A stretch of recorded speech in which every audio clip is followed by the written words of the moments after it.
Itali maya o oilo uau Sei whaamalu ai lo umawhawhau Whaamalu ai fo ilo tuina nau Malo utau wanau Sa whai o e mau o anana fifo I male aso Nai o inga whaamawalalo Ele whaangalo A whai e tele fia fia Alofa matau mawhai A whai fo I ele ai Pelea se Itali mai Ua vepea oi I loanganga O oi funga whai mauanga sala Peo se avenga ua mamafa I lo nei o langa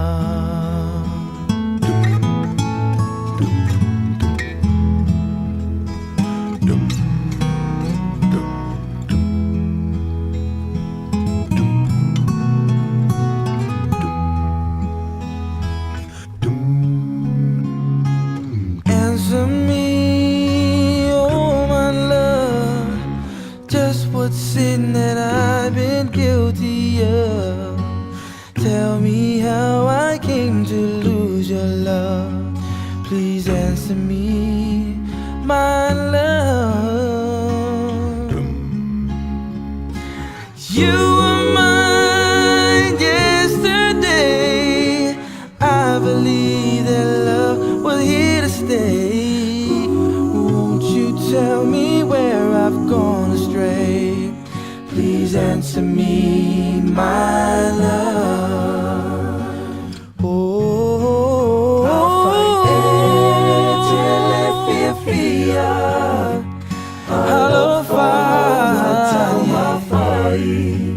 I fight for Elei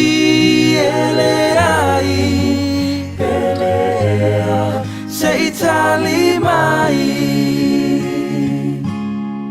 Ua vepea oe I loa nganga Oe funga whai mauanga sala Peo se avenga ua mamafa I lo nei o langa Peo se avenga ua mamafa I lo nei o langa I lo nei o langa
Lawa tula mele tātou teimi le wati le nei vanga la fia filua sifulu ma le fitu minute ua te aile i tu la e ono. Le tautua wha ua pia mo e le radio Samoa sifuli me vatolu amo. Ma le tātou porkalame wha ngā solo i le nei fwoi vanga le fia lona solulu o ngā totonu o le nei vaiaso vi i aile lofa malanga le lei o le tātou tapa au sili le langi. Ia ilana poipoinga me salona lofa o lonanga le lei a te tātou. Fai o le tātou toi au lia maile nei aso le fia manuia. E wila pa fo ina matango fia le tulanga le tau le nei aso. Ma ua fo ile sina la, fo ile le faa. E mo aila uvao, anel faa fonga le atinu, ia pele vele au ta follow fale. Ia o se upuna le faa la la ila uka ngā mea, e le au ngā. E mo ia la susuru le la, ia ai malu ulu sa vidi. Rono winga e oku keme kia lo e au ila uta ngā mea, vanel faa fonga le atinu tunu fale. O la ua mango, asonga lave. Wa malu ulu? Rono winga, kako ongo sa ipe oi fale ka ngā mea le au maka pipinti la e umakufo ile. Le maruru wa kele la ko kupe ya kako iyo ya wa ya ku la ku pa langi kasi ale basket fo ile lo langa ka ngame ya ai wa ku la au samunta ya ela wa ku ka ngapepa o ka ngi ka ngame e ka ke o ku fare ka me wa ka le fie fai ka ngame le mele wele ka ifa ka ilima ka ngapepa ka ngame ka ko la au samunta ya ede ke ai la ya la u singala palme la fifi la mo la ko kupe ya kako tulanga na ya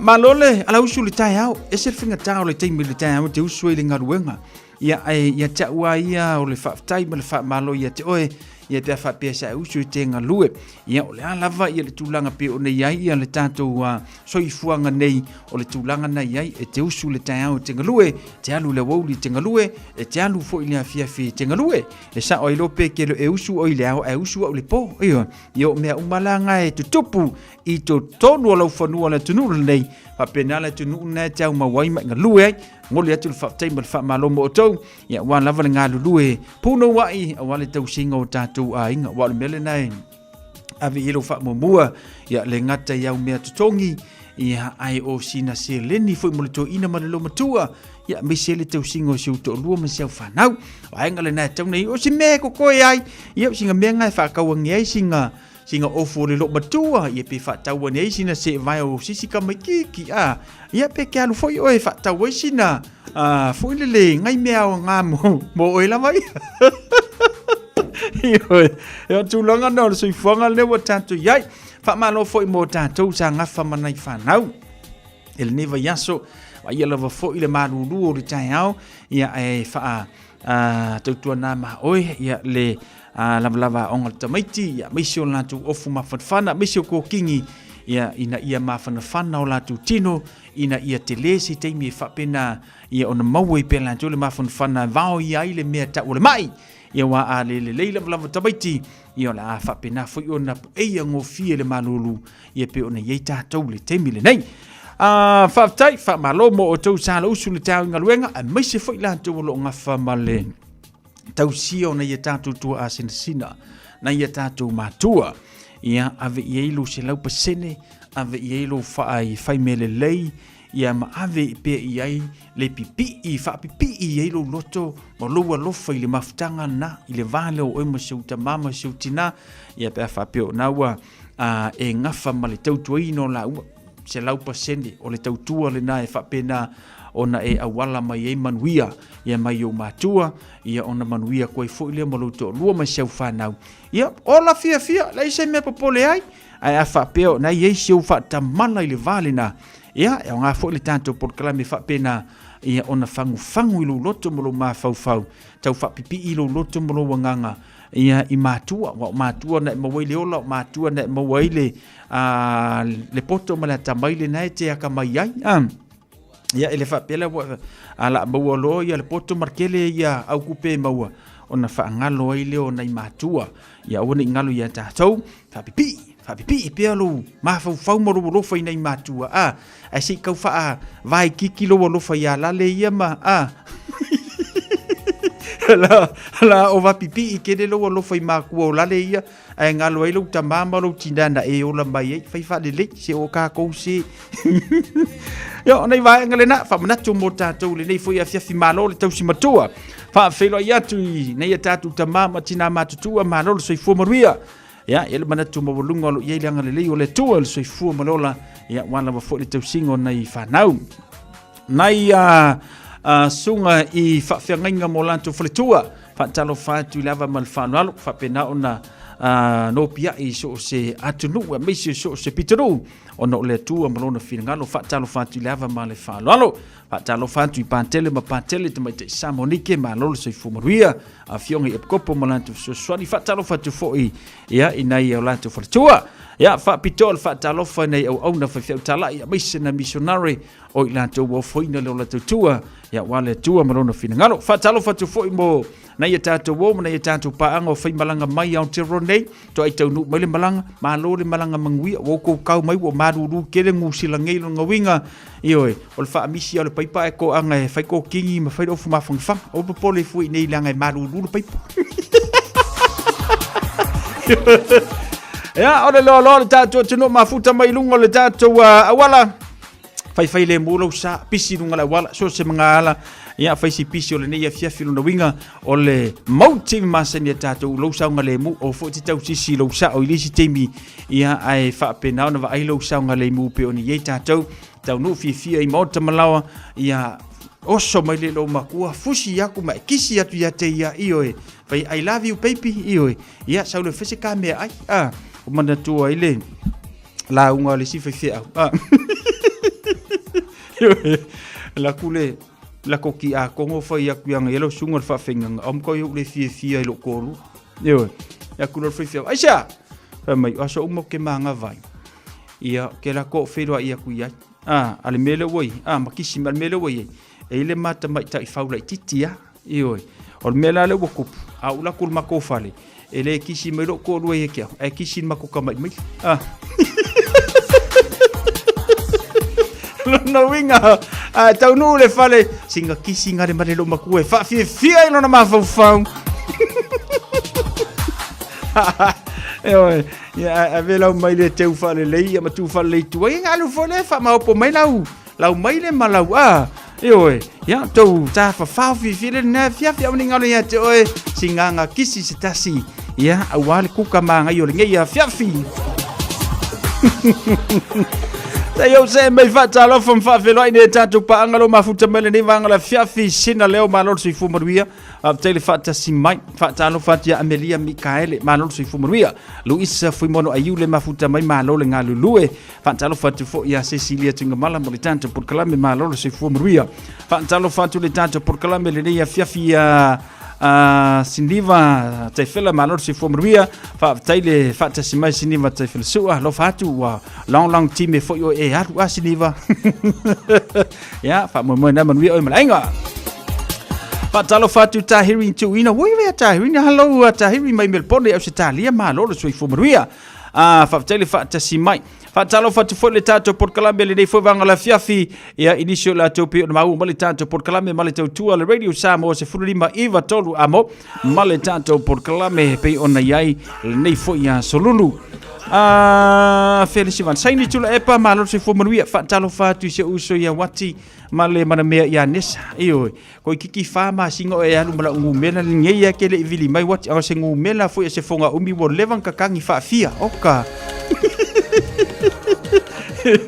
ya serio ko nga winga fa ali men ngika makiki alo vatu fa tel fata simai si tolo milo malo se fumoria fa tel fata simai le ya fiafi fantalo fati ya Jason Frank malo na Creighton le mafuta mai se fumoria Jason Frank malo nga lu le ya fiafi fatalo fati ya mele wi kalo fa ya mele alo fati ya mele fo fa tel fata simai mele ya fa mo na manuia oi ne ya fiafi Penitito amitona e soi fomaruia pentito malol soi fomaruia ne ia fiafi male tanto por kalambe ya male tu le radio Samoa se futuli mai vatolu amo ya male tanto por kalambe luz full tolu minute tali tu la fitu se kasin kakopis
le koko mawalua. Siva kamelo mi fa amingo yo kako kingo luai lunga luai lalo awale masalo salo siva ye kinga siva ye kama kui lunga failo siva kui lunga failo siva. Hey hey ho ho hey hey awa eke sola ole siva le e umi ai lo mola.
Liso fatunga fau mala au failia le Young Lovers Band ia pe ona ia tatu fafifianga le nivanga le fiafi ya le uso ya ngalava ya le ngata fo le uso ya settle the man le uso ya committee ya fa penga fela kama party ya male to tele le tatu au faili fantalo fanto le tatu por klami mo to fa te fo le tatu maftanga fa unga va yaso na singa va ya tunei lango sua fo inisio ala mtama fa nau ya si mai fo le lanto fa ngamlanga por mango fa ya mai melpone au se talia malo le famo popo malo fo ile lango ya te o toda uso ya lo fa tu le Young Lovers Band ya maleta tu musika le napi ona yai tilo tu le MTV le Young Lovers kasir kanga kale o kilanga lue io anga lava io le lava ko lengi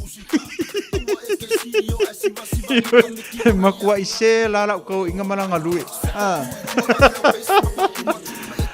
Fulwana midu teletone tala tula fitu. Beta Drive Doctors ile tau langa fa tau I mangele fa pea manrua. Mo le vainga o so singa se pe amana o mia. E fa tino e fo I matupui pui o le whana witi. O tupui pui la ko witi is full river. Mo I lato is fulwan tau sanga malunga atu. Fa pea matupui pui o le fulu. Wala au telefoni. Lua lima fitu, valu lima, iwa valu. Mo so vanoe fa tino ai nei au nanga. O fisa fo mai mangele I taftafane o le McDonald. Amanrewa e taftafane o le falitusi po le Public Library. Beta Drive Doctors Clinics. O se tala fiafia nei Samoa, wei nei se tautua ma se unanga family noto mai le company o le City Car watu si tasi dua lua Lincoln Road Henderson. Te maua iai le tele o tawa la poa band e o foi tatu tawa le laiti. Tadia foi la tofa ale tonu tongi e talafu mo le tatu cashback. Ama tatu lima se lausi aga ia tu le lima fe tala. Fe sota mai ulungia Peter Pernanto le numera all watasi o walewalu fitu lua. Pe amana mia se tawa le fau molo ainga I le tau malulu. City Car.nz Lafo sau 5 selau tala pe sile hantu I Samoa I le vau au kusama o ki topa I so se lala o le Lotus Foreign Exchange. Ma maua I sau ato whaifa tau e tu sia I le MoneyGram. Tu usau whamatalanga e winga I lama tau au aunanga e maua I sau pulau. A whai o lau taimi mo mole nei lama tau au aunanga e maua fualau mi tiafu MoneyGram. E ia inga whapitoa. 24 hours a day, 7 days a week. Radio Samoa streaming live on www.radiosamoa.co.nz. Lo to la baletata te mile wanti le dia fiafis fuli ma minuto le tona talo fitu atan fitu no to se to le mole te mole tatu tala mai Samoa ia pe na fa fonga ile town valu ni town ali la ngata fo le fulu le le woli misi mai a te mina le wala no winga fulu 5 minuto no wa te a wina tu le tatu tala na mo fa fonga mai le tatu te no foi male tatu por climate te fa talo fon fa filo ina tatu pa anga linia fiafi pelenisio sovale ta hiri tuina mene fui mono so fu mwe mene fa tele fa tasi mai le ia fiafi ya male tanto por klame fa talo fa tu foi le tanto tua ya kisa so le fai ma lo le so fu mwe fa tele fa tasi mai le tanto tua fa filo ya tu foi ya mawana landa vai tu le moso le mafuta maiuso alo fa tu mo lua ma le fa na fa tele fa tasi mai dance music alo fa tu so wa meta wa fa mo na wa yele fa manulonga le tu ya te olauso ya malo le on sai ya fa filo ya ti lava ma fa boka fie boka ko va ya ku nga ko malo si mai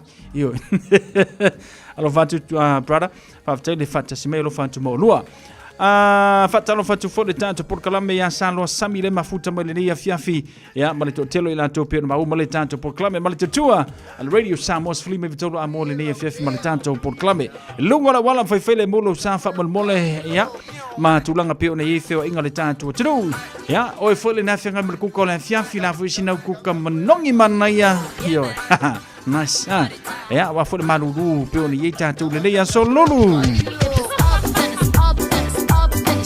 If it's up, then it's up, then it's up, then it's stuck. Up, then it's up. If it's up, then it's stuck. If it's up, then it's up, then it's up, then it's stuck. The kind of love we keep it coming back. If I love you, love me right back. Don't ever leave me, girl, don't do me that. So please stay, don't walk away. Give me another chance to love you the right way.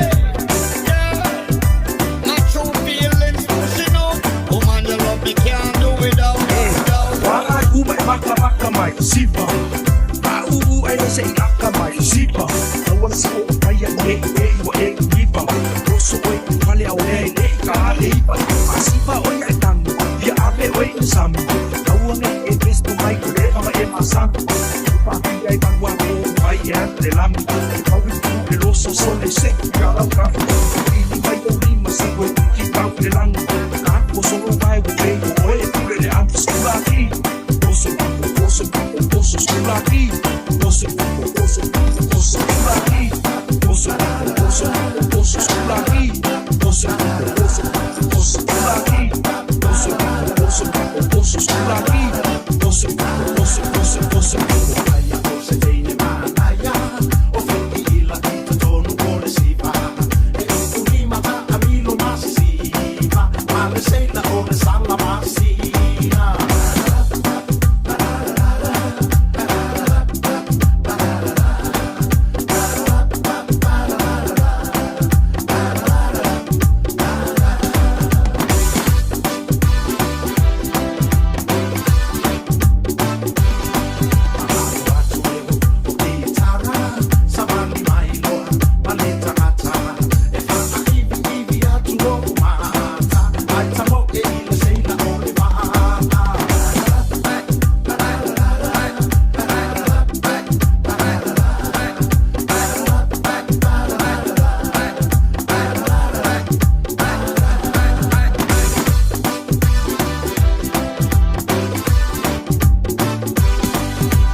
Awo ma eba kua Seki alo siva e huli kai ma me fufu Siwa kono koma sui sau rau rau Paki ma ongo ava ai sau pakau Ele alo siva ai ki siva ma fanga Ai se ule me oro kei mai unga Soa e ma pakau Fundo e ma kalakala Kasi mo kanaka e ka kefo ma ya oi fai ma o kala i kalakala Ai siva e me o pili Seki a ufika Ai pe el sifi ia o solo lo wika Suspese pa fieti ai koe au e kausami E seki a pole si a fiemini o ya mami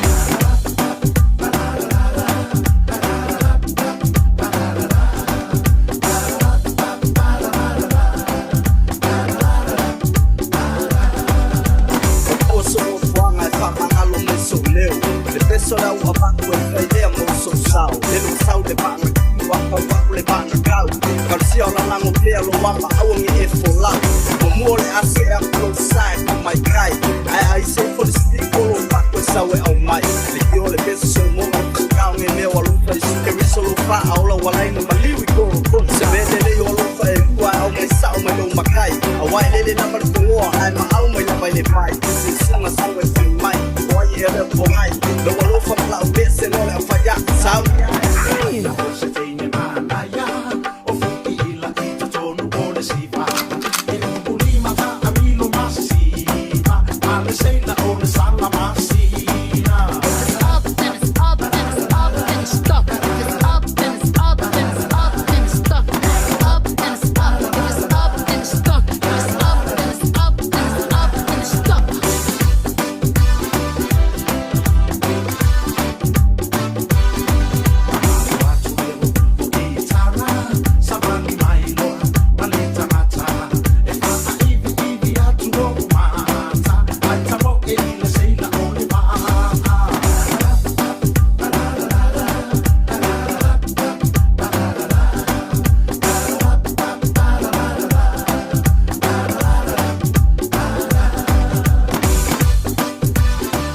Nai va fianga le na mo tanto le ne fiafi tolu ma nave misi lukisua fatalo fatu mene foi mono salo sami malo se fumaria ya le gata foi le fatalo fatu ya Vinci Leona tele mafuta malitanto por clame au Italia ya malo le se fumaria ya to fa tele fata simai ile ne foi vanga ole a fiafi fatalo fatu kisa so le fai malo le se fumaria fa tele fata simai le tanto por clame si usa ilia tu le sia pa angale no vai tu le mafuta mai malo lava so fu manuia le la toa malo so fu manuia la fa le fa si mai le tanto por clame ya misele tu radio Samoa free me vitolo amo ya male tanto por clame fanga solo pe ona yele nei vanga la fiafi ya male tu radio Samoa se furulima iva tolu amo e yele pesele nova ai tu ole maka ukia solo pese manga nga o ile siva ngale sole ya ile a fainga la kanga sa ilia ku kamaringa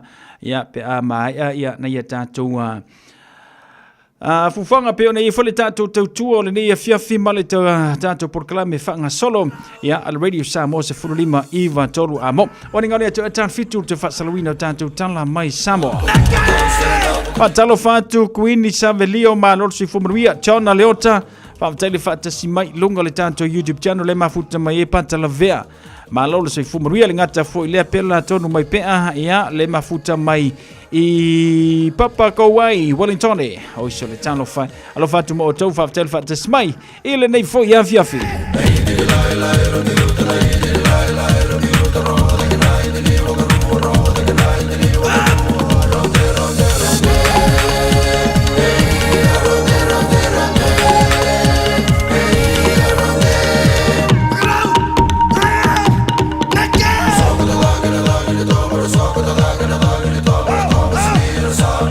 E ale lei fanga solo ne tato musica su fi floyo le ne fiafi se ia pa ile tu la fitu ia ona tu foi le tato tala mai Samoa pe ona ile ne vanga la fiafi male tu al radio Samoa ono minuto le tu na tano fitu ilo ua fanga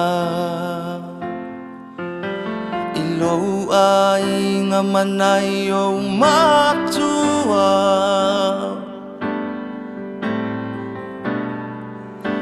manai tuangane awa olei oi mata na lolo lava tinga I mata o le fea ngainga E pola pola fatuati le mati matinga A o tala mea faso loi papa sao se unga Sao se unga Ua ola le mangalafu le lo faila tava Ma le fa amato a le fu ala ola pea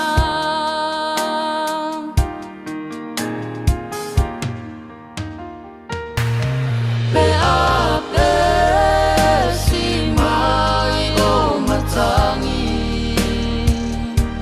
Pea uona sami wa pupue ai le fafati Le ba'a o mala ia tatanu I o tala Wa malia le alofa Wa masofa o urangona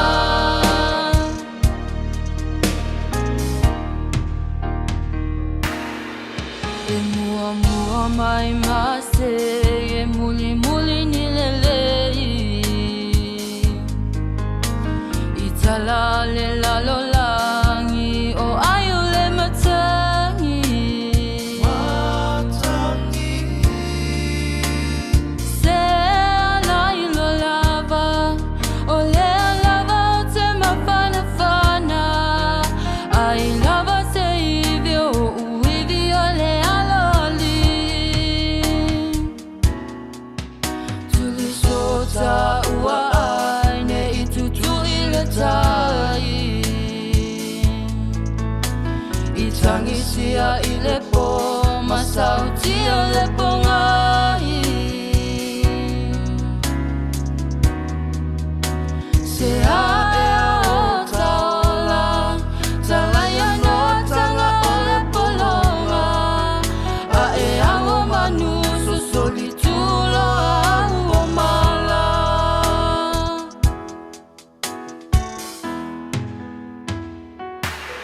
Pe a pe si mai o matangi Pe a o le sami wa pupue ai le fafati Le va'a o mala ia tatanu I o tala Wa malia le alofa Ua masofa o ulangona Pe a pe si mai o matangi Pe a o le sami wa pupue ai le fafati Le va'a o mala ia tatanu I o tala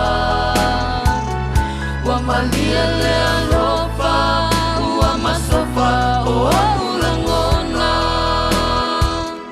Wa malia le alofa Ua masofa o ulangona Ia mewa aila ia I whea ko le whea ai o le pesa lau kinkiki o Amelia Ia o winga ngā o le pesi o malia le alofa Ia makua I masofa ia malangonga E whaile manuru awa masofa sofa ko I malangonga o kanga Ia we e Fatala fatu le tata por kala me mene fui maono vavtaile vata si mai Awoi ia ka fiola se okay o nesa Ioi Kako felo e se taimi Pela tonu mai pea fatalo fatu Panta la vea lunga le tanto YouTube channel John Leota Alofa tele mo o tau whaftaile fata si mai Ia le tanto por kalame pe o na iai Ia le tanto tautua ili nei fo ia fiafi Nei musika le nā mai leu so ia Saihani sa pau ia bese ile maramea ia fiangai Ia matato musiko na fifiru kako Fena ulang wa ia la fiafi o la solulu Singa mea vavi, singa mea kau fio lolo Ia masinga kamale ke iale Ko ia inga wawai mewa ko la le poko e kosoro piko ia afua Whapea le si ko inga ngai ke mawhawhau ia kia ngai Leilo e makua ima maho mamawa lunga Me wo o ia iu mawhawhau Na ka mai o mafonga ngona pikanga rula dia hey ngaso ia wa ta fitu tala mai Samoa ua na o le radio Samoa se furulima iwa toru a mo e tautuaina o e ilaungangana fitu aso le vai aso Tasilima iwa toru a mo Radio Samoa Usi mai alau whaafafonga. Telefon mai Samoa ia so taitasi. Ua au mai amo oe ona o le langolango mai a le talofa voucher. O tātou wheroa i nei aso fōu, whaatalofa no tātou usano i au si mai alau whaafonga. Le aise tālo sanga o tu ina atu le lakapi Samoa i le malo mo se lawe ai. E whaatupea i le malanga taamiro i Europa le tātou au lakapi tele le tunu le malu Samoa. E peo na fua mo le masina o November le tausanga nei. O se pepa o whaamtalanga whalawa i tele mai le minsta mtanga ruenga o tā longa, maalanga oa mo le soi fua fia o tangata, le fio ngā lau matia manu rinko per cell. O whaelo ai lea tūlanga i sana tali atu le whina ngalu o whaelo lau tele, o le tei whono o le komiti whaafoe le lakapi Samoa, o le tei fo i leo le i tuangai le susunga atu i le epa lupe sori ai se i lele maria le ngoi. E peo na si le fio le whiro inga masani atu stala ma le tei o le i tuangai, na fesiringi ai so na whina ngalu na tūlanga o i o le tei whono o le komiti whaafoe le lakapi Samoa, i le mafua anga o le whaai unga e tāo while malanga ta amilo i Europa a le tātou au lakapi. Na tua i ai le tei whono le pāle mia mo le malo, i le tāo fio veso soani sa masani o na maua le lakapi Samoa, le mafua anga o lea whaai unga. Pei le talia le minsta o tā longa malanga o mo le soifu fio tangata, wa whaali ai e lau matia manu rinko per cell, o le malanga ta amilo i Europa o se tūlanga masani te usanga te tasi, o lona winga, e leo se mea fito ai loa nei po ana nafi. O ia malanga ta amilo e se furulua masina e whaata oto mai ai, mo le whaia lea iai o tāpenanga. Ma o le upumoni e le itu ina atu se tālo sanga le lakapi Samoa, mo se fesoa soani le malo. Whaalia le minsta sa avatu le tālo sanga ia a perila, ai sa tālo sanga ai le lakapi Samoa, e avatu atoa se vai ngā tupe le malo e tasi tesi ma le 5 miliona tala, a wale wha ngā solonga, o fuafuanga ma wha moe ngā le lakapi Samoa. Peitai e taunu ulea tālo sanga ua wha i ui o le tausanga wha le tupe, lua o lua tolu le lua o lua wha, o le teimi lea ua tau wha soa se leni le malo o loo tutoe i lea paketi, i fuafuanga o loo ave i ai le wha mua le malo i lea teimi. E avatu le tālo sanga lea le lakapi Samoa e peo na wha i loa i le minsta, o loo i ai le tālo sanga le au taalo Samoa mo tālonga le Pasifika, le na ave i ai le afa miliona po le 5 se lau afe tāla. Sa le talia le tālo sanga le lakapi Samoa mo se tasi ma le afa miliona, ono le temi fo i lea peo na wha i loa i lau matia manu, o le toe mamao mai a le tau sanga wha le tupe lua o lua tolu lua o lua wha o popo i ai mata penanga mo le au masi a Samoa, i ta alonga le olimpeka le ua mai ana whai ei wharani. Wa wha i loa fo i le minsta, na ave le malo le ono se lau afe tā la mo ta penanga le manu Samoa, i le ipol rangi. Wa wha li lava le minsta o ta alonga malanga o mo le soi fio tangata, e fo linga le finangalo tu i le epa, wa tua ia le malo waleanga, ai e le ai se talo sanga na avatu mo le malanga ta amilo i Europa. O le tuana i o le sasauta mai Samoa ma wha awa upere tau tuaino le tātu o tanu ufi malanga i le vao moto o polu masawai, e vaa lau pasese o le malo.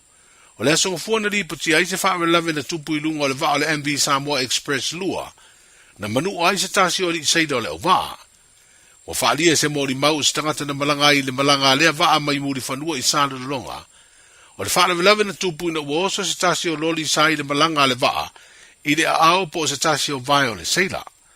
Se tasi leo whaala lave o fesiringi ai le saunga le mua pasese ma le au vaa, i lunga o ia au wala o feo inga o lo pulea ma vaa ia le wha laptonga o vaa le tenu, o se au nanga tūma o tia le malo.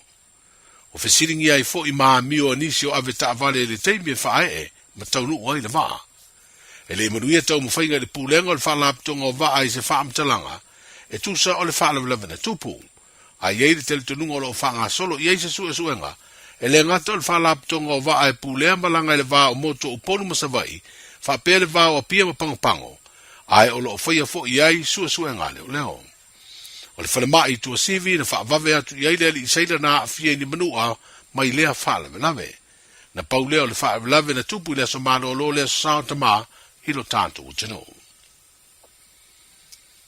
Wa whaero lau tele nei le pulenga le company vaalele le Samoa Airways, le saini ai nei o se marienga ma le company Australia, o le Australia-based Aero Adapt, o le aava no ai o na ngāru e whaatasi lea company mai fafo, ma le company vaalele a Samoa, i le whaatino ino ngāru e le vai o uta i le teimi o le taringa māloa le tunu, i le whanua māloa le tau pulenga. Se ngāru e le atu le pulea ma le vai o uta uma, e taunu mai le teimi atoa le whon tanga.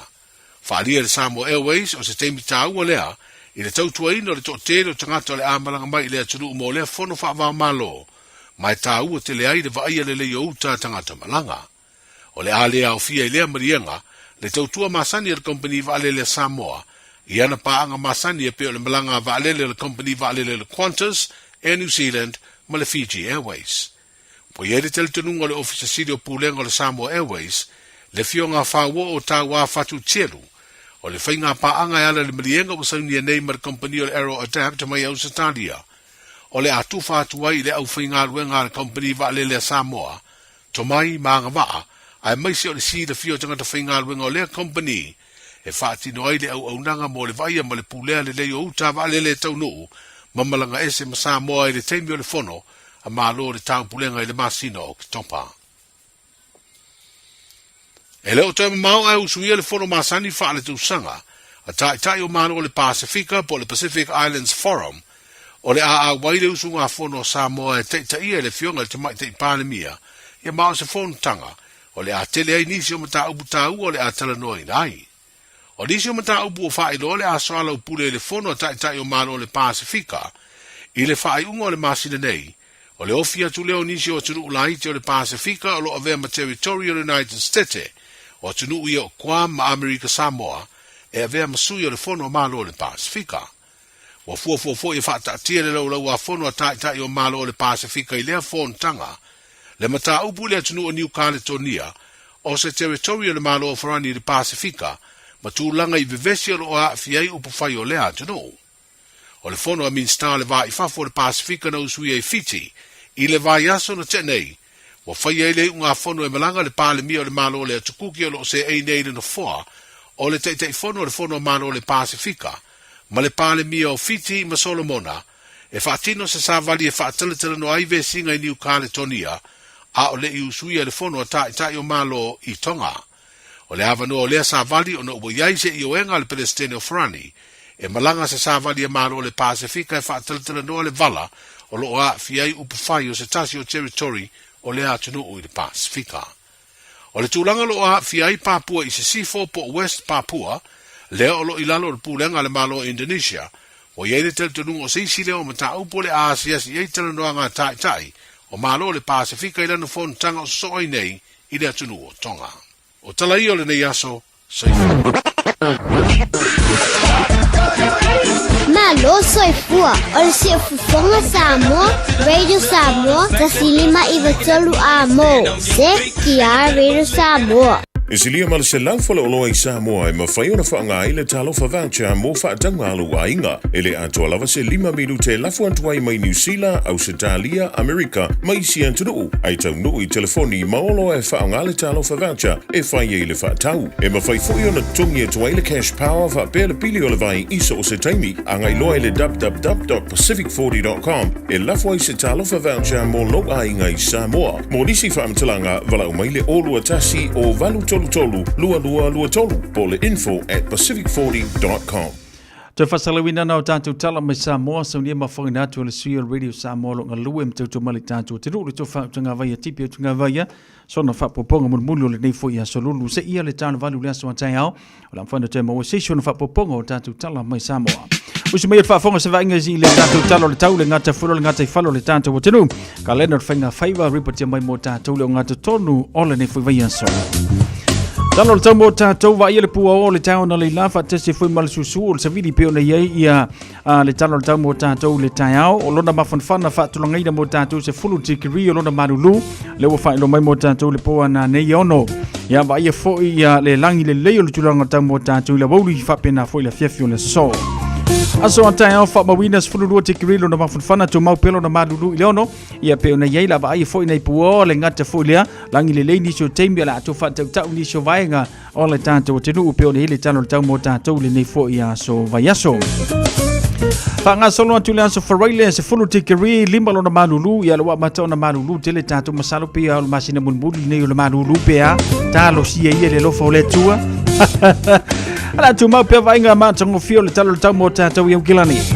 Sauli se whainga malanga mo le tātou tenu o Samoa langi le leile tau mo Samoa tu mauro no vivela luas furuma le valu tikiriro se mai ei tātou ia luas furuma le fitu lona mauralo pe ona iai. Nisho vainga lo matele la foi ona langi le leile tulanga le tau mo le tātou tenu o Samoa ia pe afa pe na sauli se whainga malanga mo Samoa ile neiva yaso you are lucky people na ea sia foi lau whanua lanu lau ava le tātou tenu o Samoa le neiva yaso. Se mai le ngate whalo le tātou wa tenu au kilani le whailo mai sfuru fitu minute tale tu le valu le tai au le asua ngate whale to e mou mali atu ile afa tono le valu le poa na nei whanga solo mai one hunga tasi le minute tale tu la se furu le tai au sua le ngate whale la whapena ia ona to e mou mali atu le lua sfuru valu minute e afa ile sfuma le tasi le poa na nei. O le no whanga manu kau het se wha amawina luas furmal valu minute tali a te ale tula iwa le tai au. Sua ngā te whale wha penana tu e mou mali atu i le fitu minute le se furu le poa nane. No whanga muri mai pinti wha amawina i le se furu iwa minute te ale se furu le tai au. Sua ngā te whale ia mou mali atu le se furu ono minute ta sumartasi i le poa nane. Ka lena whainga whaiva mai lava fo i le aso lua na seipa vai atu nei pia whapena fo i le aso pa ngā sona tu te awa so wharaile he seipa i le so lua le vai aso asau le whailo mai le va aitau langi le leile tūlanga o ka lena whainga whaiva mo tātou le nei vai aso atoa. Talo na le tau marangata i whano le tātou tino ripatia mai e le ofisa va aitau iau kilani.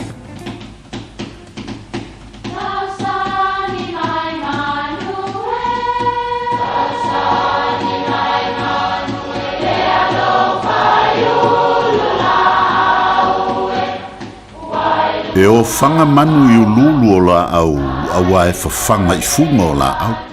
A o le tangata e whawhanga i upu matala.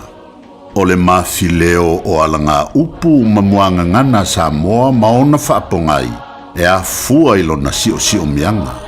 O lona lea sao i le whaatufunganga o le iloa whaale aso mai le tautua se ia o ina pule. O alanga upu mamuanga ngana ua lanto mamanuina le tō whamanino a Samoa, mana tua fo'i, e tāo fitau muli le atunu. Ia fili le tai se anga waa. O le tasi le nei o whainga masani ai le atunu, e le so ona aloina e se tangata se waa, e wholau ai nisi e pei o pao o waalo, wangana ua pasia le whainga le nei sa idi ai tangatanga waa. A sa ili lo tangata e anga waa o na ole i tai o tangata tau tai uma i se alia. Ave ai ma se pao le nei o le asa ili ai po o le fea o tangata fau nei e iai se anga waa. O na waa ai leo se vaenga sili o na sou o le ava. Ia po o tua au fo i e tuu ai le waa o le tangata e sa ili ai lo na anga waa. A fai e ngoto pe sa ele waa. E ilo ngō fie tautai, e le o ngā tusa lona mawhau mawinga o le waa. Ai a whai e sao i le moana sou e le sae pe ngoto le waa o lona winga. Watu tusa le leilo na mawhau ma le whelafo ina o le waa. Ia lolo i le mea o anga i ai le tafe. A le au, ai aua le whaatau te e maanga o pe au. O lo whelafo ina le waa. Ia tutusa le lei maanga ma le whelafo ina o le waa. O na iloa ai lea. O oe o le tangata anga waa. Fili i le tai se anga waa. E le whaingo fiel sa ilia o se anga waa. E taita ia se ainga. E taita ia se whalaput pitonga. E taita ia So o se mafutanga, e o lava i e kalesia. So o se taitai lava, e tā ua tele o na sila, i le nei filosofia le atunu, i a fili i le tai se angava. Manuia lau whāsausa.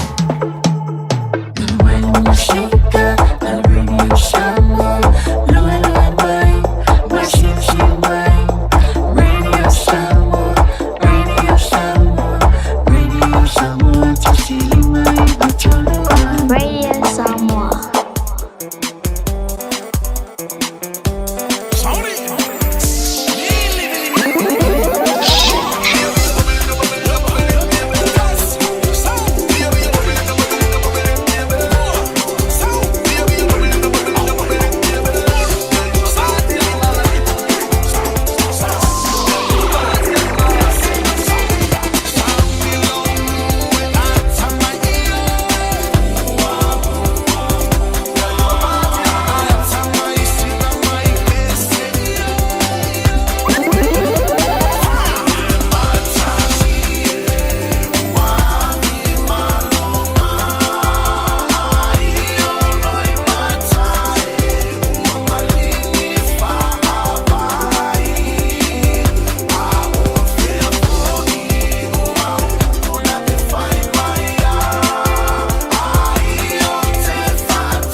Nai fa fianga so fifloina mo tanto le ne vanga la fiafi fa penaona tabulunga toile tautua sunga ya asiava tuipea Antonio ya male tanto por kalame ya o maufa samomoni ya peoni ele tanto por kalame male tautua le radio Samoa sfuli me vatolu amole ne ya fiafi ya la mfada te mo session fa popongo le tanto por kalame le na ila swata yao ile lofa malanga le leo le tua fantalo fatua tina ngawang fa tel fata simai pe Viliamu Yosefatu malo le soifu mrubia tebe tapu soa Sarah Maumbanga faftele fata simile ne ya fiafi le ngata folea ya ole telo ne tantu pa anga pion mau mali tantu tutua al radio Samoa se fulima Eva tolu amo ya mali tantu por klame fatano fatumo ngawa fianga ibrkuka ngia fiafi pole o ila kuka yo oro fode aso rudu aso maru fa pe ngi ya or fa sanga ya ka ko mru pu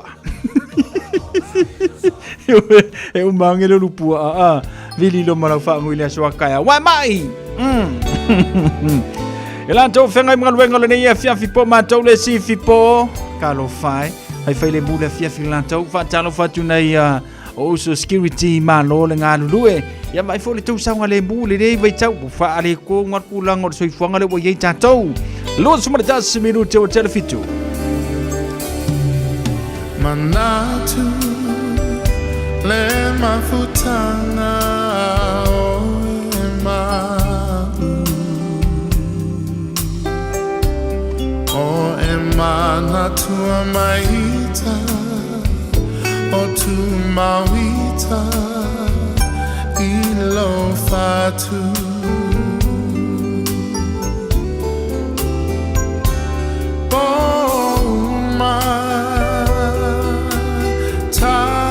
te tala no ai Momo sao se aso tato e fiava ai Usue e fuli mai lo tua la upele o tele tu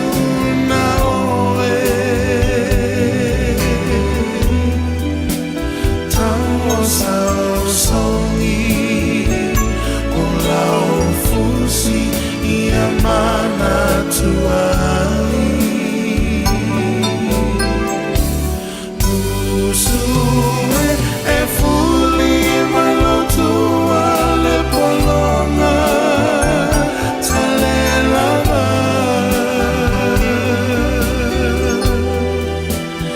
afai olea la upele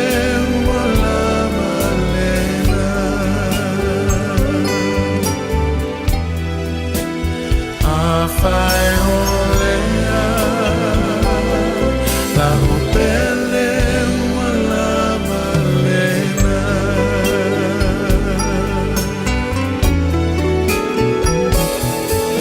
le fa no a foli mai oh Yahweh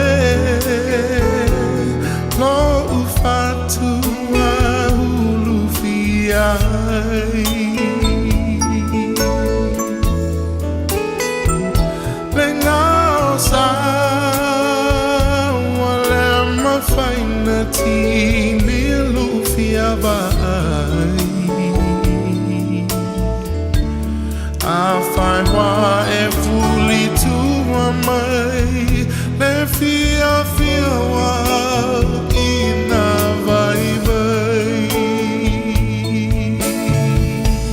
Musue e fuli mai lo tua la opele o tele tu na oe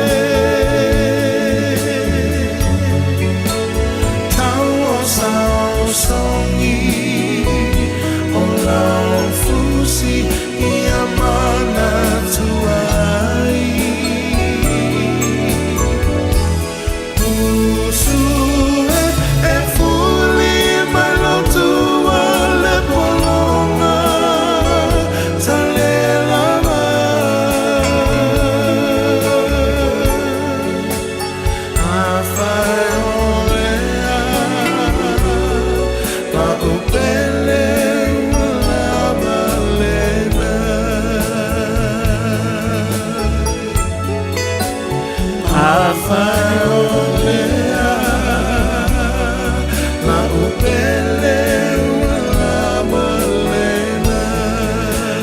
Si fonga ba tongo fia just tato fi. Yo molava nga. Molava yelenga. Los furono minuto wa tele tu la fitu tato fa fi fianga musika so fi floyo le nei foi ya fiafi. Ya maleto tu al radio Samoa slima vitolo a mo fa fingo fiel fingo la kuka. Eo ele nei fiafi ya tato musika pe ne ele tu al radio Samoa slima iva tolu a mo tinanga wang ngata fora kisa so le failu isa foi mon ayu to tele ne tato pa anga lo fa fonga bai le ngata foi lo le tato we vanga ya ole ne foi ya fiafi lona a solulu. Mayane tato fa fi fianga le nei se ele tato wan por kala me fa marianga nas fana mula soifua aso sfani o kusolu o no fa apelo solo birthday ya polo birthday polo waso fana talu fitu taslima vitalu lungo le tato YouTube channel ma le tato Facebook ma le tato email on air at Radio Samoa tako daran se vang omna se mo maya uni tato fa marianga nas fana mula soifua ta marka ko fa fi fianga ne maya seve.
Te tofu i na lava o te lefe pe ai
playful.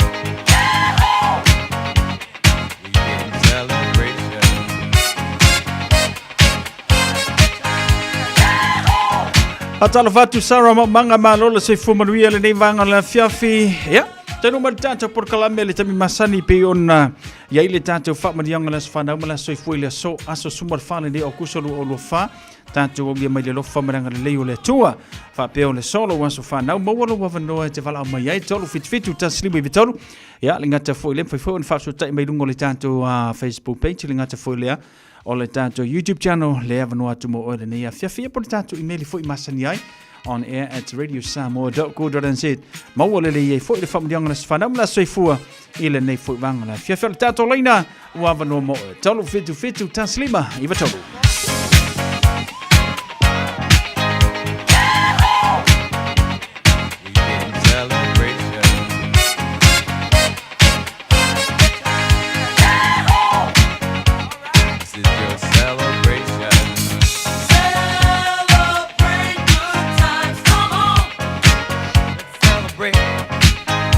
le lei autalia foi se tato vala aue i la u imeli leua tanu mai ta u le nei foi vanga la fiafi ma le famadianga la sfanau a se o se mo matu tato vala u tanu mai talofa ia sa no mai mo lo wavno ia fa tai a mo le atu ia lo faanga mo le atali i Wayne Wilco ia le aso stufane o kuka toalo na 5 tausanga ia lo faanga na mai Wilco Samsoni lon tama ia ma pepe stina Samsoni lona tina ia malfana uma lava ia George June o Samsoni and Grace ia lo faanga na mo o pepe ngata foile ia lo faanga mai inga Samoa ia fa tai lava manuia le fia tai manuia le so fa now le tato email le tanu mai Carolina and tau se mau amosa nove ia pe one le famadianga le so fa now le nei fuvanga la fiafi. Happy birthday to my son Casanove, wishing you happy birthday son while you're in Army of New Zealand. May God protect you and bless you for hard working at your placement, working at Wellington. God be with you always, son. We love you, son, from your parents, Tau Semau Amosa and Carolina Nove. Ya, but we tell lo wa so fa now le nei fo ya fiafil tanto leina o te avno mo e ya wala le fa marianga la so fa now la so soifua ya pe ona yai ya le nei fo ya so lulu se fo bar fa okuso lu o fa wa tanto le mai ile lo fa marianga le leio le tua.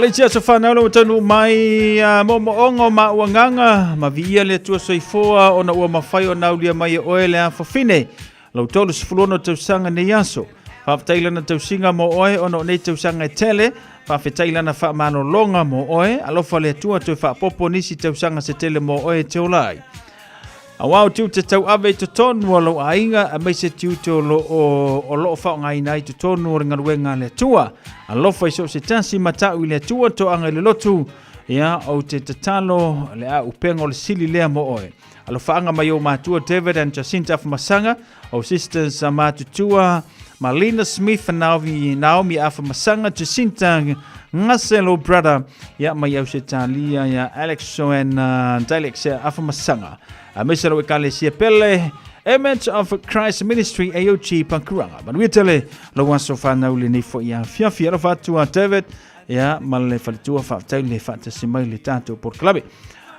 yes sika ko fa nga fa mal mole wale wa umana ka ko so fa nga ula nga le ngala ku mo ya le na paula na no tanto so fa na ule wa tanu mai ta ule ne ya fia se yo ko su e ku lungo le si ku le pe sika ko so fa nga ke wa Maka ko wo e ngalu se sia so fa nga wuringi ya fia ona fa le tonu fo lo le tanto por kalame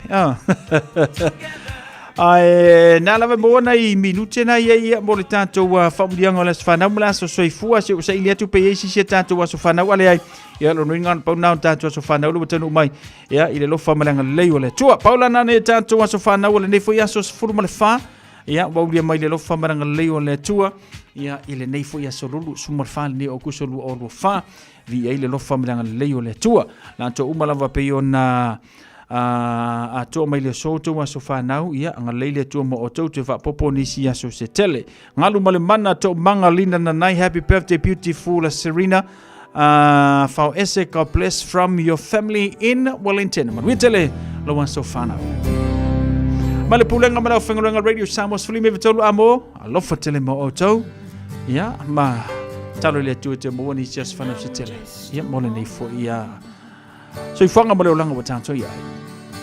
Help me believe all I can be and all that I am. Show me the stairway that I have to climb. So for my sake, teach me to take one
tolu amo. Radio Samoa. Kasilima i wakoro amo. E le vao le se fulu iwa ma le fa se fulu o tau sanga ma e ngā lua i ngā luenga faufale. Fa le leia lo to mai ma ngā wa ai maua inisi a manoe sidi atu. Le sitala i le Oceania Career Academy e whai ova se ngā yafi yafi le se tutongi ai ai inga wha pitoa. Tanga i ane i le oca.nz mo nisi whamtalanga.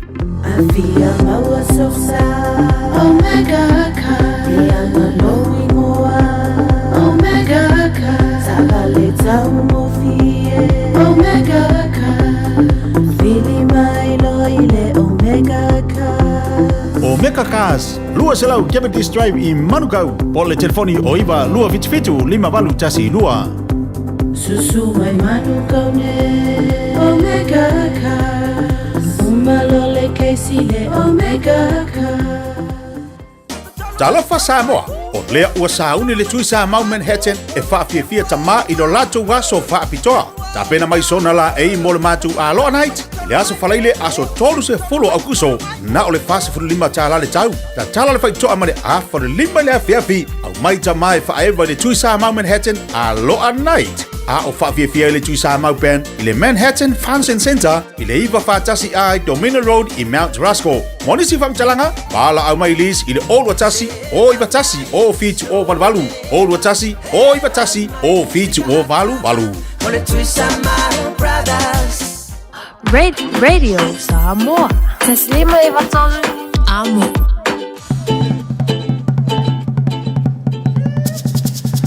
Le watu la mele tanto temile wanti se fulu 1 minute le totoyo na talo leo le tula valu. Tala valu, tanto proklame masani mansunga li malu le malo tu manu wao siki asu. Ya wafu ni shovaenga yao na esi le fia mai se foi tanto proklame masani o oe male tu la fono. Fasil silanga sa papali. Fasil silanga ile ava male fa alo mo tama fana umo la fiu anga sa papali. O lala mapapa au yau kilani Mount Ronei. Le pa ia lava lea awa le susu o le tapa au faasisina. Le susunga i le mali toa na whaalongo iei Samoa. O le pa ia lava lea awa usualii. Susu toa o le sao na lua. Le mamalu le ngoa matua awa mango maliwa si ufanua. Ma upu ya te oe sa papalii. Fia whamanatu watu la tatu sauni ngā lotu o le tai au fau. E whai e le aso toa na i lua se furu ma le whao au kuso, i le malu le kale sia manukau PIPC le malao fatu ngā titi. Valu se furu Riley Road papa tautoi le tau se furu maritasi le tai au. Wha manatu atu la tatu taulanga e peo na masani ai. Wha malmole e tau a au mai le pleita le ainga, mo sa tatu wha malostino pe a mai a le sauninga. Alofangia e le atua le wha moe, ma moli atu ieilu tu soifua ma somatu wola, tanto whelua iai le manuia. Ma le whaano alo tele revene ka rima whai ai, o lo sei nia le tātou whaasila silanga lena. Mafutanga sa le au mua. O le a ia i watapu le tapu toa alii. E whanua le ingafo le tautai alii. E se i o usufina le tō whāna whau le anu whale. Ua mafu ai o na maalo le uofe a le tautai o le vasa. Ai o te mua i whaatolo watu Samoa, iau mamalu ma pa ia wha le tala le lei. Pa ia wha le malo, pa ia wha le atunuu. O mamalu ma pa ia lava. Le tai sama le tui manua, se ia pa ia fili ma pule tuu, na tau ilo ai malo. E mangalo ia so mātou leo whaatau waa, e whai ma tō wha momoli, o le mafutanga sa le au mua i au kilani New Zealand. Pa ia wa le fio le tu ya tua fa nofo. Le to fa le matua ya tafua. A fifio alala i malai, alala tai tawa na SS, ma le lauti na laulele ya sale au mua. O lea ua tauli baina e le mafutanga. A le tato nuu i au kilani New Zealand nei, le tusi mai le susunga i le whaifi autua ina. Fa atonu ya patevili, ma le mamalu le kale sia e whakasai sale au mua. E wala awa tuai i alo matama whanaua sale au mua i au kilani nei. Fia maua se tātou whiloa inga, ma sa i wha fofonga le tusi na au mai le aso tuana i nei. aso se fulu male fito au kuso i te puke Otara Community Center, lua se fulu Newberry Street i Otara, e le itu lai whai le afiafi. Le atua ngalelei, a vatu yeilo tau soifua maloloina, ma le langi mama, mo nisi whamtalanga whaafsotai le telefoni o le teifono, o lua tasi, o valu whalua, o ono valu wha. O lua tasi, o valu whalua, o ono valu wha, po le o lua o, whaatasi tolu tolu, tasi tasi, fitu tasi. O lua o, whaatasi tolu tolu, tasi tasi, fitu tasi. Whaamwhetai saunia le laulau a whono, ma le mafutanga sale au mua, le tātou whaasila silanga lena. Whale u manono reunion, mo suli maainga umai whaasino ya sapati. Whaiane reunion lua o lua lima, a perila reunion New Zealand, whale u manono. Whaamanatu atu le tātou whaamoe moe, mo le lima sfuru tausanga. Talu ona whaavai le tātou lotu a perila New Zealand. E whaia i le aso tuana i nei, aso se fulu male fito au kuso i le afoleiva i le tai au, i le East Tamaki Community Hall, lua whawha East Tamaki Rau East Tamaki Lava. Talo sia i le alofa malanga le leo le tua, tātou whiruai, ma le fia i le naso. Monisi whamatalanga, wala au mai le telefoni o le olua tasi, 5 lua o fitu. Olua tasi, 5 lua o fitu.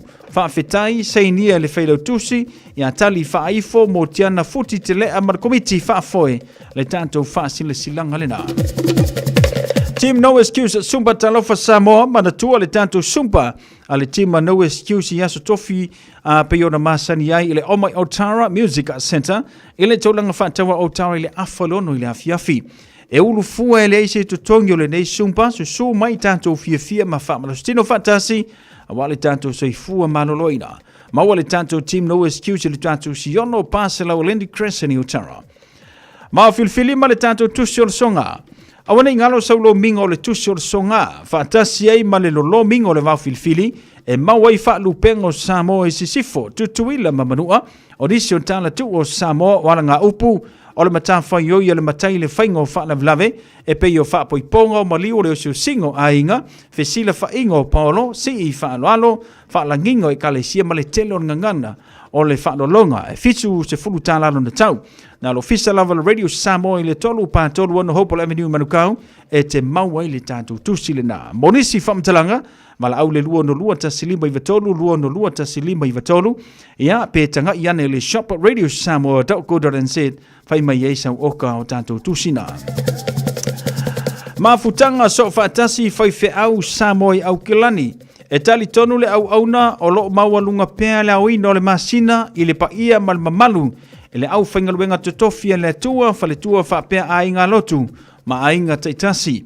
Ai wala ngase leo le au auna e toe wha mana tuantu le tātou forutanga masani o le awhaia e le aso tofis furu ma le limo a tai au leo au kuso i le afar se furu le tai au. No whanga masani, whale o Samoa i mangele, ta ualu tātou a wai whaatasi tātou wha soai i fuafuanga adualu i luma mo la tātou maftanga. Tau pule ola i le alofa maleanga le leo le tua tātou whilo iai i le na aso whaaftai. Paula nane tātou whaasilsilanga lau tanu mai e tau i le alofa maleanga le leo le tua, ia meise foi nei mafutanga, meise foi nei nu mea e kalesia, whaatanu ina lātou wha moe moenga ia i le whaiunga le neiva yaso ia pe o nei ea tātou whaasilsilanga o le nei fo i vaenga o le fiafi. Ia o ni ngalu ia te oene tātou whaasilsilanga le na, ia pe a whapea ia amna mia fo i le na fo i tautua mo tātou, ia o ni ngalu ia te oene vala au mai le tātou ofisa le lua no lua ta salima i vatolu, lua no lua ta salima i vatolu, ia o ina te maua tua i nisi vaenga maolo si la fia. Ai e fo i se sasi o le tātou ngaluenga nei, ia e ala lia tātou whaasilsilanga o ni ngalo whaasotai mai, le tātou ofisa i ana maua i leo le tasi, ia mo le whaale leo le tātou ngaluenga. Iwa minute tālawaru. Sana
Appliances o le tali o manaonga I o loe whaatotonga ilo mauta ini taulelei toe anangata e mawai moenga ngao si tutono New Zealand whaapea se tino fōa potumalo lo laulau ai manofoa TV la au pese usa aisa masini ta lava telefoni fe aveai maisi Afiu ane loa I le whawhituwha Great North Road o tau po le tolo fituiva Great North Road I Henderson le Casa Beds and Appliances telefoni o valu selau lua lua lua lima whāwalu o valu selau lua lua lua lima whāwalu. Talofa Samoa o Ateshna Ryan o le Licensed Immigration Advisor mo le Auckland South Immigration Consultants. E visosoani mo so se tu ai ngā visa e malanga mai New Zealand po Australia. Telefoni mai nei loa I le o valu o tasio no valu whawhitulua. Po le olua tasio no valu fitulua tolu o. Matau te whaia ni fo aroi le aso lava te fio mai ai I le Shine Dental. Ai e inga whapitoa. Matau te salia le Afterpay, Zip, Q Cards whapea wins quote I le Shine Dental. E whaia fua whatalanoanga mai le ACC I le Shine Dental. Le aise tongi mo whanau I le bao le se fululua I le se fuluwalu tusanga I le Shine Dental. Talanoa mai le tongi ina le whainga o nipo I whaonga ai le Zip, Smile Now, Pay Later. Le aise tului I le Shine Dental. A fio mai le 575 Great South Road manukau pe bala aule lua fitu ono fafa. Lua fitu ono fafa mo le Shine Dental. Radio Samoa Tasilima Ivatolu Amo Radio Samoa Tasilima Ivatolu Amo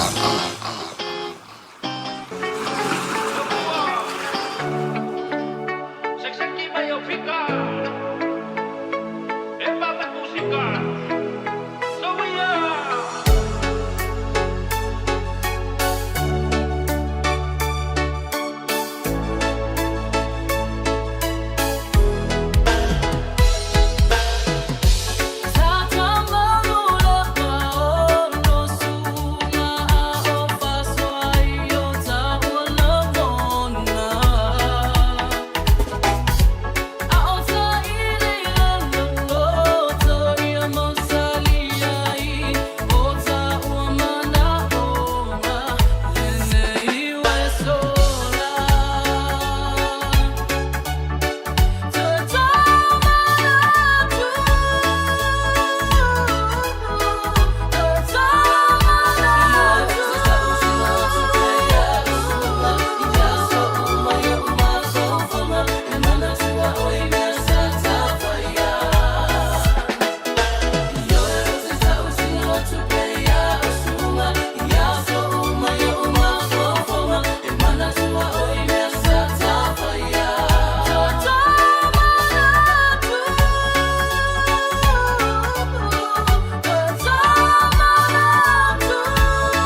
Nai whaafifianga sufi floi mo tātou le nei foi vanga la fiafi whaatano whantu ia pio peto le mafuta mai lunga le tātou YouTube channel.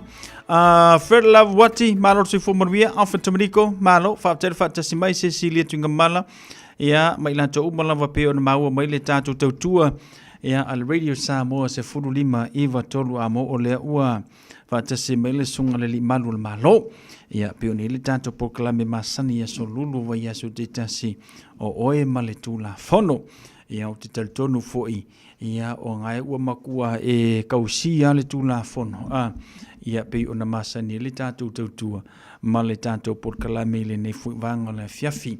Ia whaatalo whantu le ava male whanoalo lau sunga le li malu le malo. Malo le so i fuamaruia. Malo fo le ngalue ya male fa malo si fe abu ngaruenga e ui lava i lo pisi ya o te loa le mafaiona to ile ta port kalame ya male longo pu ya li o le ta tu tenu yala ya ile tu la fono malo le so i fu manuia ni vanga le fitu mon va so i fu manuia ni kula la fieri ve ka we ma ya ai o mai ya eu vou cá we walk by faith po le coupe po que no plan ma fa ala ba fa ko pio nei so no la ba fa fele ya tu ya lu so sa ne fiafi fa pe fo le tato wali sa la lau ia me se tato tunu pele ina ne fiafi tu pu mai o tato tunu ia ono pa ia fo ile tu ia me se lo fo io tato panga masani me se te mam tira matu e pe la tu io le o lo fa ima ne ia ala leo ma se va inga fo ia ma futa mai ia tato tala no ai te le fiafi ia fa fe lo tu lo fa tava pe io tato tunu malo di fola wori afa vai afa lenga ka afa vai aso o ka ko lama lama fai ul ne te usanga tu manwa le wa ye ta to le masina lona bat no winga fa tata fai lo mai ta o ta un tatu ta pena mo kisi mas ko fa masinga ko la lu fot masinga pe o la lo vai aso o le polinga le o le va vio causa o le va nganga ko mak so kare fi maku fa mo o le lei o lo kilo ole e sia sa ka va ngi la ulu papa e lo ai va ai mengi la le ulu seus so wa makanga pe e ka ngimo aku le la ngulu li pe ngai ai pe o ke le nga papa e fa la ulu seus so me ko la fia o la nga le o ki fa ngi la Amerves. Manuia vai aso atu manva. Ya mau fo sina va no e fa pe na ma futai fo ma le ainga. Ya o ngaruenga masani lava fo ele ngate ngaruenga vai aso ngaruenga fa business pe ona ia ia nei atunu wa akale usu fo ia wa fa le kongu ia so ifanga nei ya fa pe na fo ile tanto ngaruenga nei ya ele fo na tu fo ngaruenga tau na fai tonu ai mana tua ole atunu lava le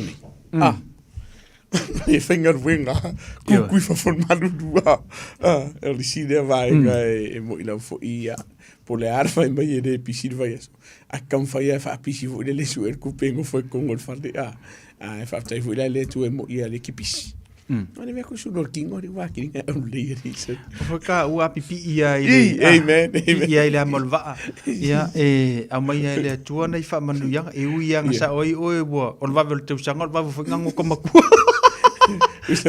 Ona mo sina malos. Pe usambia ala pipi ya mai de mago ko. Antu nanga na ya le. Tanto ngaluenga nei ya tu manuva. Manatu le faisi pisiol matanga luenga ni vai te mia tu manuva. Sauli. Faisi pisiol matanga luenga ona o le upo moni la vai sa mal fa fonga tanto tunu. Ele o yese suinga fo ile se fa fengo fier fa titi o ni so linga tu la fono.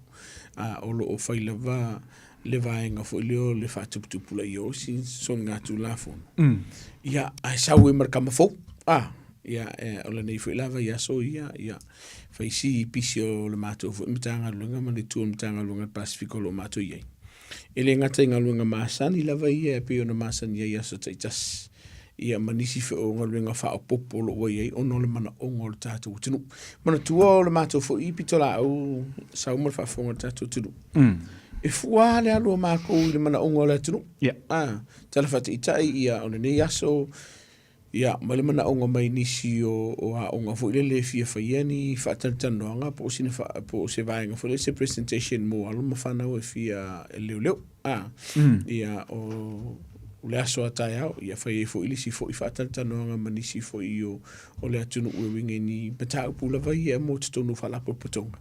Ai ese mai inga, le ai kari ka kerfungi di uso. Ia. Ki whapeka ko kumero ka di kerfungi, nai kari kerfungi. O te whaftai le tunu ulo walau mai. Wai o i lo ai sau. O lo onga ruore tātou por kalame malo oanga. Le walau muru tātou tunu i mana onga mawai ngai fi mamala mai. O wane i se langona whapea e wo fiu ngō fie ka liko walau mai. Pa wale o la whautuanga wha monmone. A wake walau mai le kei mulo e whasua avai. Ia.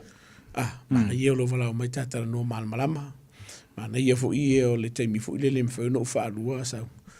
Ka ke whiloa i ei i le ofisa, po whera wala ofisa o mtanga luenga le leo te ilo e lata lata i le vaenga le whai tāpo kalame. Tā whatantanong. O ke lako inga hak whiloa i. Ai o le pawana o si vaenga fu le e whaafautuanga le tātou tunu. Ai lolo whai si kere le kiki o le awa i lo tino. Ia, kai hauri sia soe wala umahi awa e ke fiu e ka pasa le lua karanga mreonga i se lolongi na karanga mai ia i lava e te lo lava te miu te fautua ina ia i lato e walau mai walau me ka whaisinta tala whalipea ia o le fautuanga na ate whaftai le tunu asau o no le walau mai ia e whaamana lua te fo i pea whai o i nisi o vaenga ua le tauta maani i lau whaafonga pea whai ua luaku se fautuanga o ke loele kari e luluku i whaamana lua tu pe lau fo i o nisi o tātou tunu nena walau mai ango ilo a fo i ua ngaka le vaenga o le mātou ngaruenga ia na referro le e pe ave nisi o matanga luenga le malo mhala tonga so son ye latou ta ua te le vaenga le atu manvaona e sau no ia i le vala au atu o malama ia wai umange le vala au aku fasua ava e ua ngalima i kuaka o le vanga o ke la manga yo sa Vicente o ke la manga yo sa Vicente e umange o nga ke vala aku se suangi no fasua ava ia ai ke wa kafia i ole hotel le ke we ai policia i kai au ai misli pai la o tu manu vao nei lava ile afia tele i sa tatunga luenga sa ova ai fo i lungo le news tulanga fo i mene o fanga ino la umanu sita fana ini so fali o lo fa tupula ia tele pel vang le uyo le sa ta fia ile va yaso lo va yaso tarwa ale mai tawa tu lava pe wa kili yeso ia mana tu ole sida vanga o le tam fai mtanga luenga sa ili o fe a mai fana ni o lo fanga ine la toni vanga muna lua o le ale so tanga o mei te tupu nei kusa pe fe me o le lua vaskalo e por kolpaias e ye le ska kai ka fa moi fa kani a se longa a kor kol fa va ya so wa mo fanga fucking o le ala o fa so kan tanga le pe ya se so tanga va enga ya tolu o ye se so tanga o nei fa la me makingi o ye se so tanga o ani se va enga po le me e o fa la fa sa inga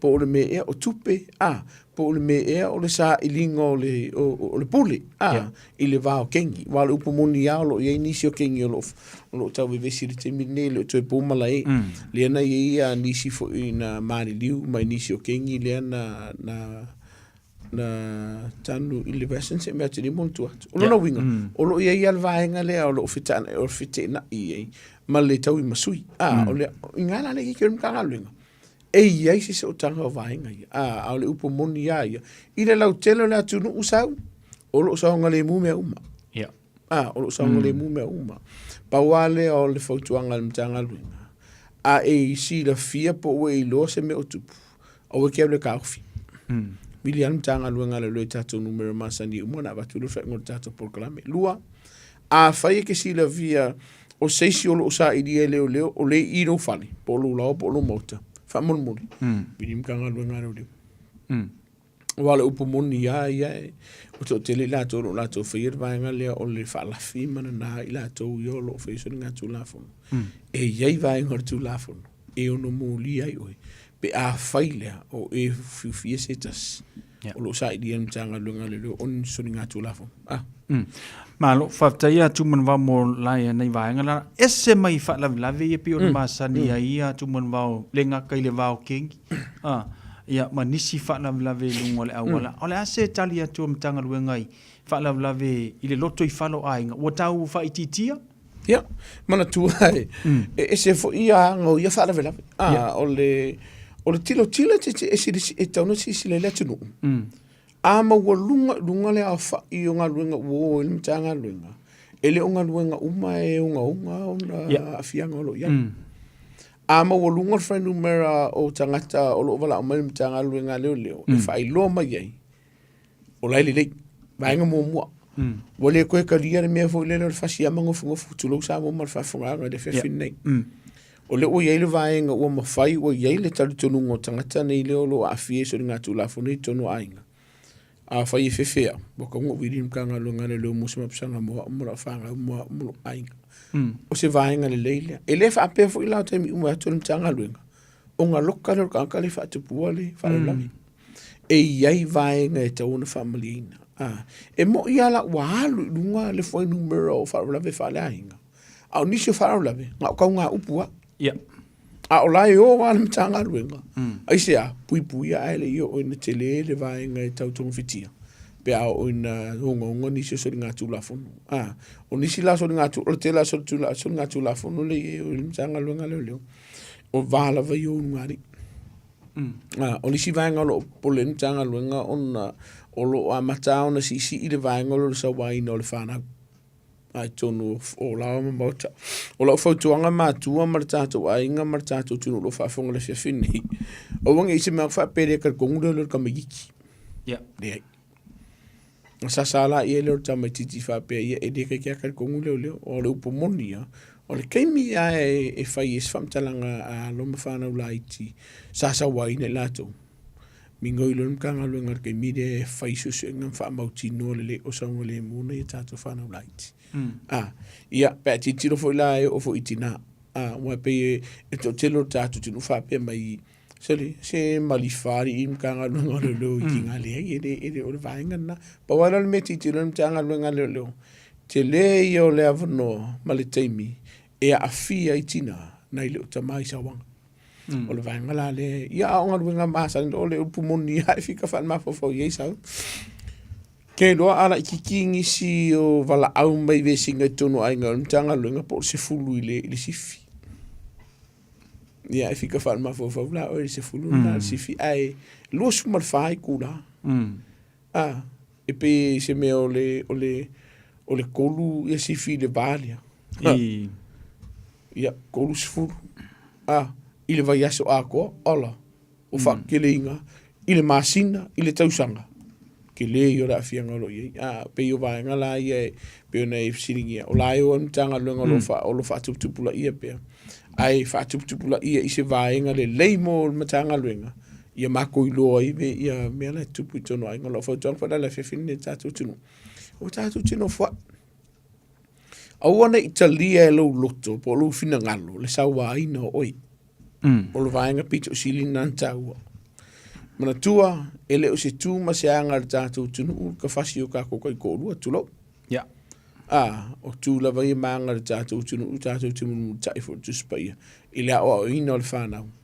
Sa fu ile le lo whaero sa ile i kaurem whengsa wari manko e le vaenga ka o le discipline. E le vaenga ka o le abuse. O le awa o ina o le whanau.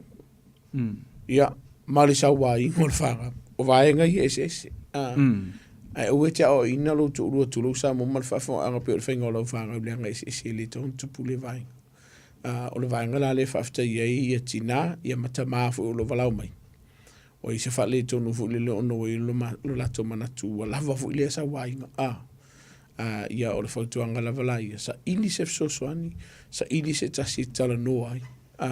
E ire kei me koinga walo whai te mapo tina pe alo kalmtanga luenga leo ele lei o no le taimilea toi ti matai la leo penga mo le stai afo mo ia la akur fam singung le vainga le mo sa inga fo mo la to mo se toi fafang ile ton tupu vainga fapia Aptaya tu mon va ta u te le vainga le wa o I le so no e ye le sitinai e mo le mele mo le lo fafa van valea e na I tua le sawaina sa o le oia ona le tilo le ile la vama le markamalo le tilo ile la vama o le tilo la ile vama fana a kasel mele kit kilo inga va o ye mar kamano e ro for kamano sa ole e ui na ua fa fianga fa si va yesu ala se fa tuanga lo sunga tu mon valva ma ne yer vangale we ta wo sa o le anga walu ai ngolo tu pui fa la ve fa pia ia o le fa no no ngala va ia o no mana tua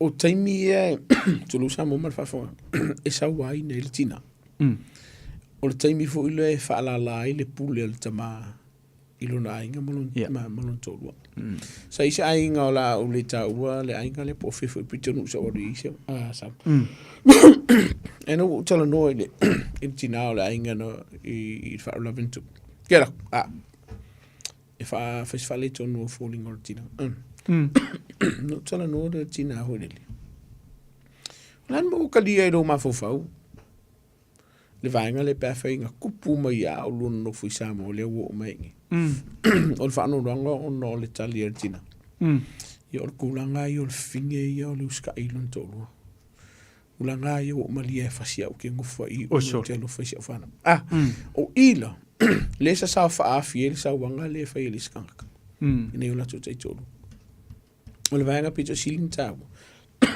nei le vainga na le baite mina musul tina e avem ka upu le famsiunga ele se pango sa avem ta upu le famsiunga mana tua o ila te le ia la le swinga le nei la mana usa I se upu fa fengo fio le fa ke ila kamane le fo wo ye ma le malusi angal tina e ma fa yona tula e to I to I sawa ko e fa I mana fa ia e lu fa petania enough is enough walava ula fa tuanga fa ye fa fonga me fa fili tato por kalami o tupu ia te o vainga I wata una sa ili sef sosoni fa ye ke musu e lo te mala inga uma batu tato no berete vili mai fa stata tando fa tando e mo sef sosoni mas to manga mo pe no fa to te mo sola e le te tau ona talia lo finangalo le sa wa ino lua la me kupu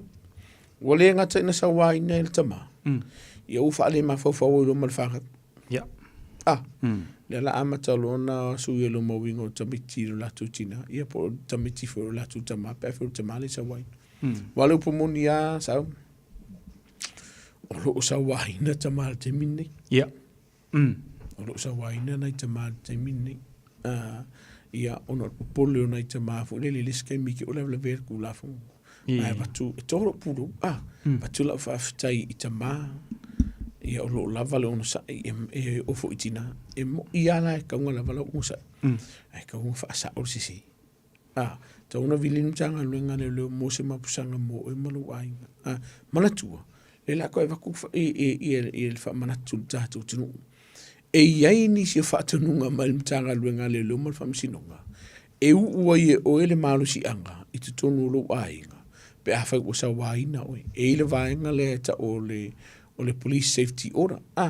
Po le pepa le abatu ya te oe mtanga luenga leo leo. Le tangata le whaatupua whaavlame. A whai o tina ala I tonu lo na whale. A le ua makanga misa marko inga. E le yo o la le lima o to ina le tina. Po le tina fo to ina nga o upu kalafo. O ia mtanga o mai mtanga lingona esero la ia leo le. O le tama portina le fa tupuina fa bla. E lua la vaenga. E ku mai I le vare lusu mal faitula. E o ale malo se fa spepa le fuluaso. E sa aion e fa so ta I mai lu ainga. Sauna e tala no lo to lu po le na afia. O wai mawolo. Lokalo e mori e fa msino. O le si pepa ta wolo we te mini. O le protection order.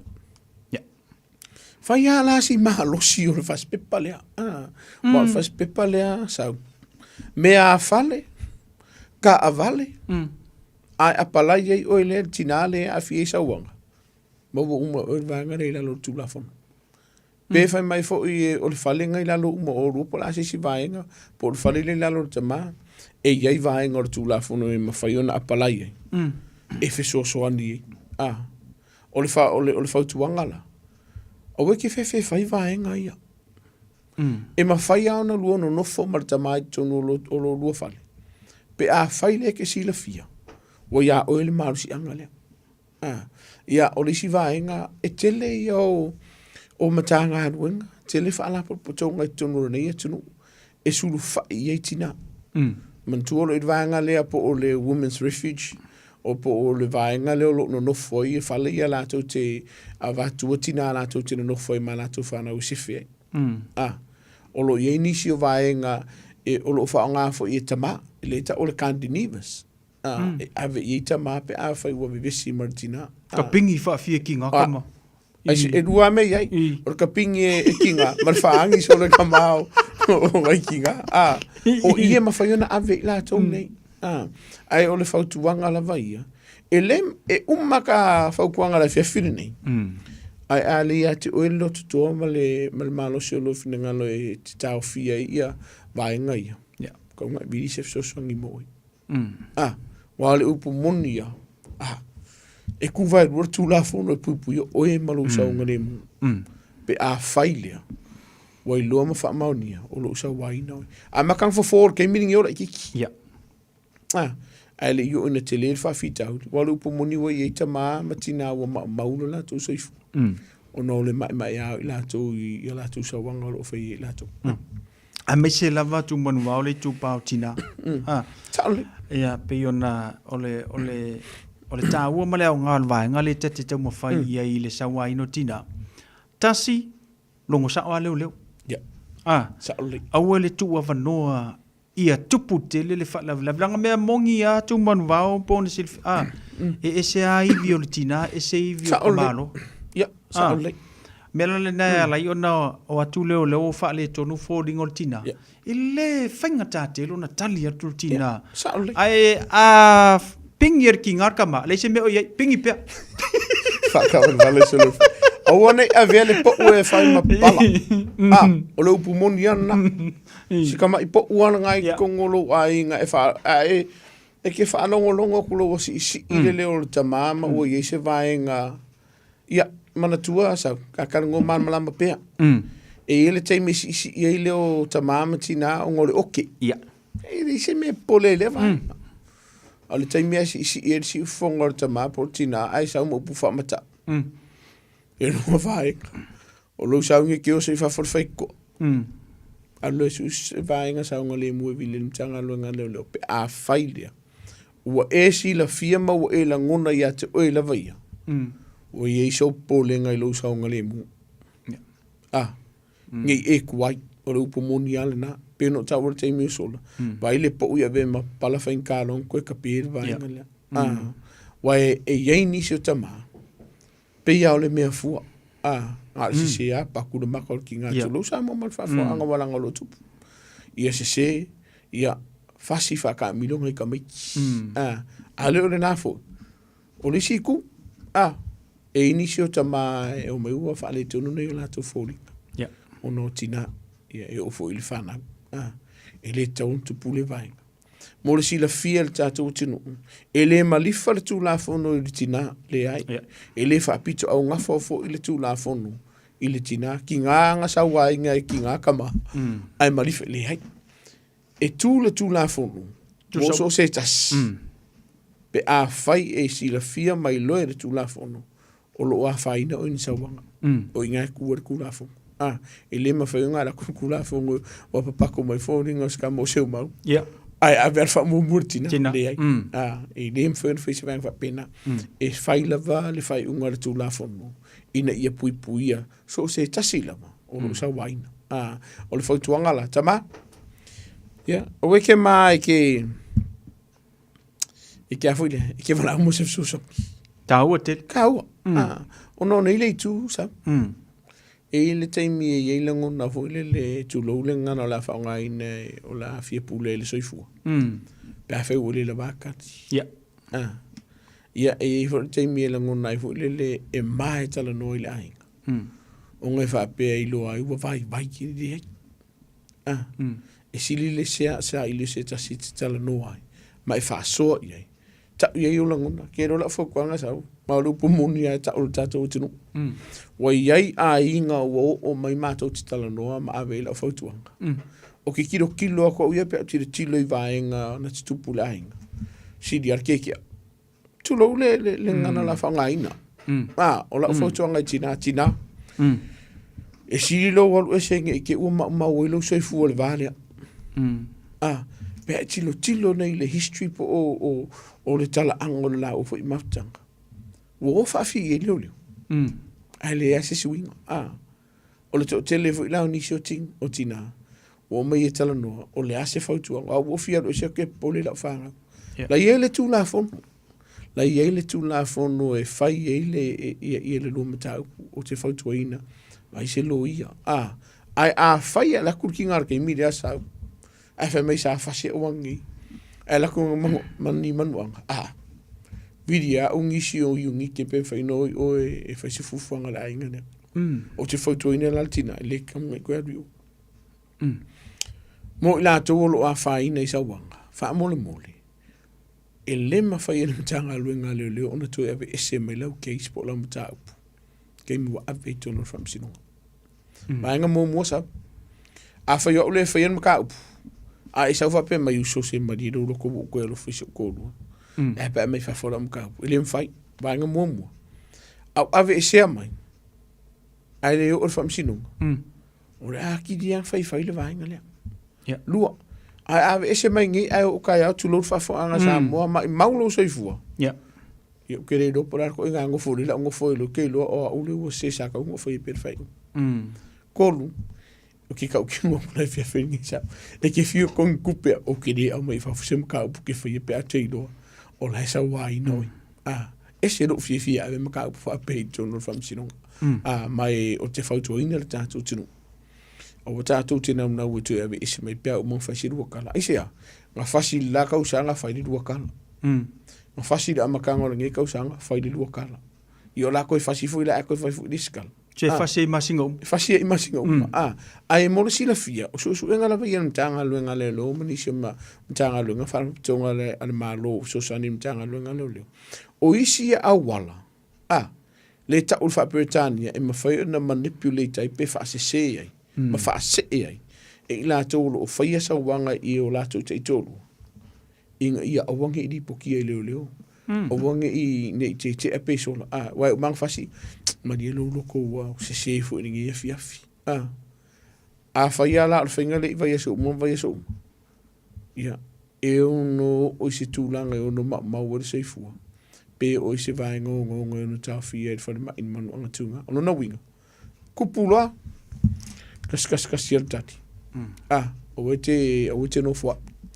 Tau na sa ilise so ani mo e mo maftia. Ma na ia te le tā ua te le vaenga lea tu manu vau le ngai. O le tutupu tu tonu o le ainga tātou Samoa. E mo I e le no tātou e tupu ai. Ai pi o le lava ave le wha mua tu manu vau I le tātou community. Sa ole. I le mea la peona e sau no ie. Fasi le aso, fasi a yang wali, fasi a fepuali. Vili le tom tanga ruenga. Pei foi la e ta ua le vang ta ua telefone mele si le keke. Pei la e ta ua le vele. A fa pe ave ese tu le case nei ai o ta o tupu se fa la vla. Ele me fingo moi. Na lo pu monia. Aka ngo fu mata ma fa fa. Sa te lele ava no sa ta no fa yelinga le ta fia pe ta ua le mfu no ta fia. Ya se ngol vaenga le. O lo mo o le kefe lo ionga. Ha fa ya ku alu lo fa le o ngi do sis. Ai la ku so si o no mala wala. Ba ma wo so ifu. Wo le fa ngola ngalo. Le ava ngole a ku se fe sa.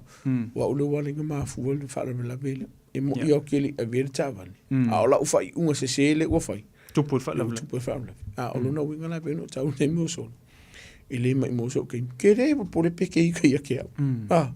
Peke I ka ia kia uma e whiku inga a uiloa ea o linga luenga te tau na whaatino ine la awala e tau na whai ei. Mōre sa ngole o te whaia manwha maani le vaenga le. O le upo moni hoi sa, pua ne tau. O le kako por kalama e sa mo. E le se mela kwana ngoi fui inkia. Balance. E tu sa o la vrtato por kalama na i tātou tangata ia man mamalo o le tātou tinu. O le upo moni foi. O le o tutupu a inga kerisiano.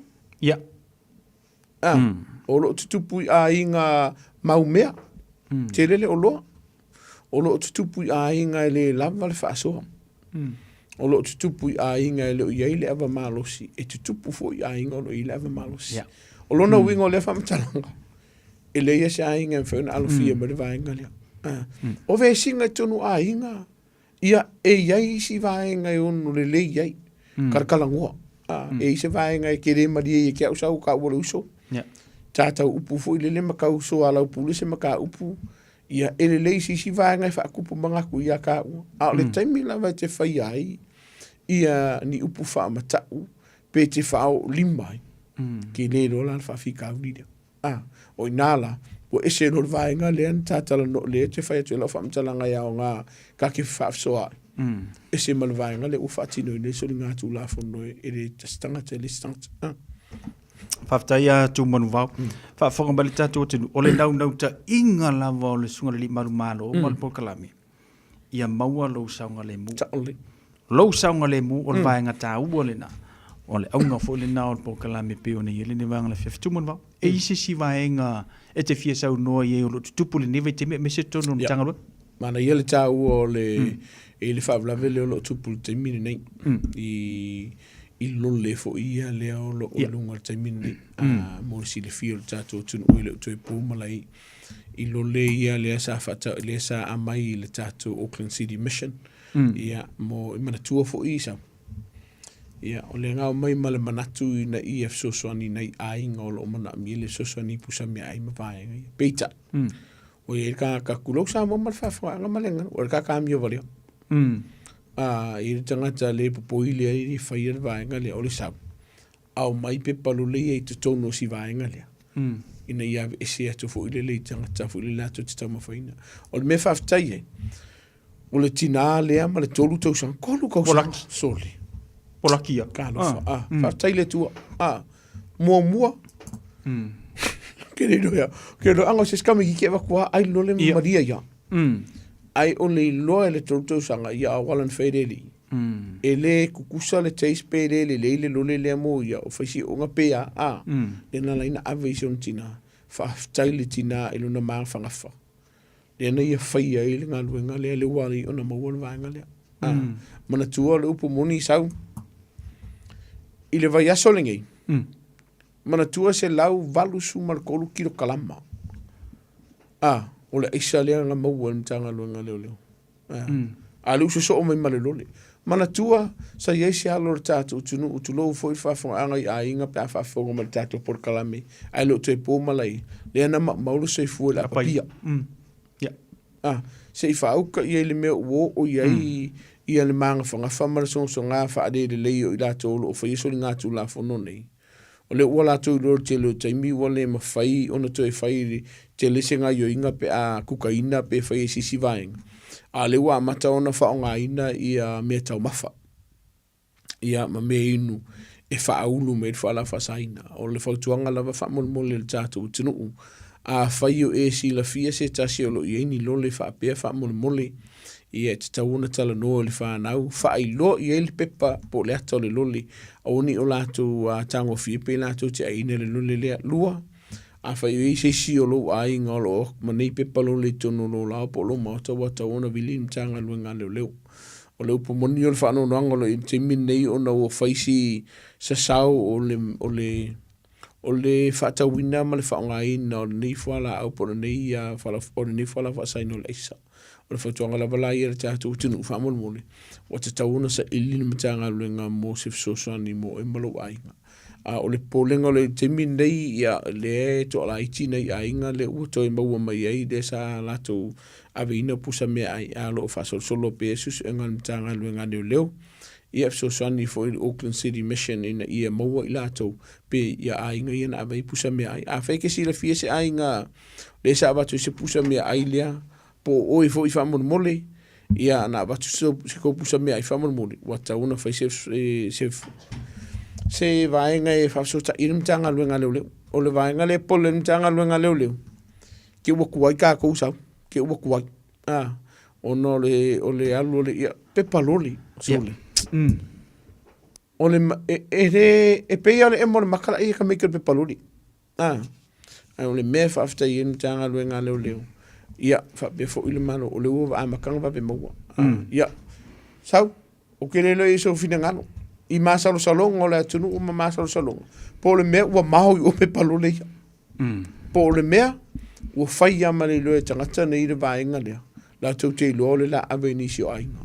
O le vaenga la lea lolo o fai Yesu su enga le taimina mtanga luenga leo leo.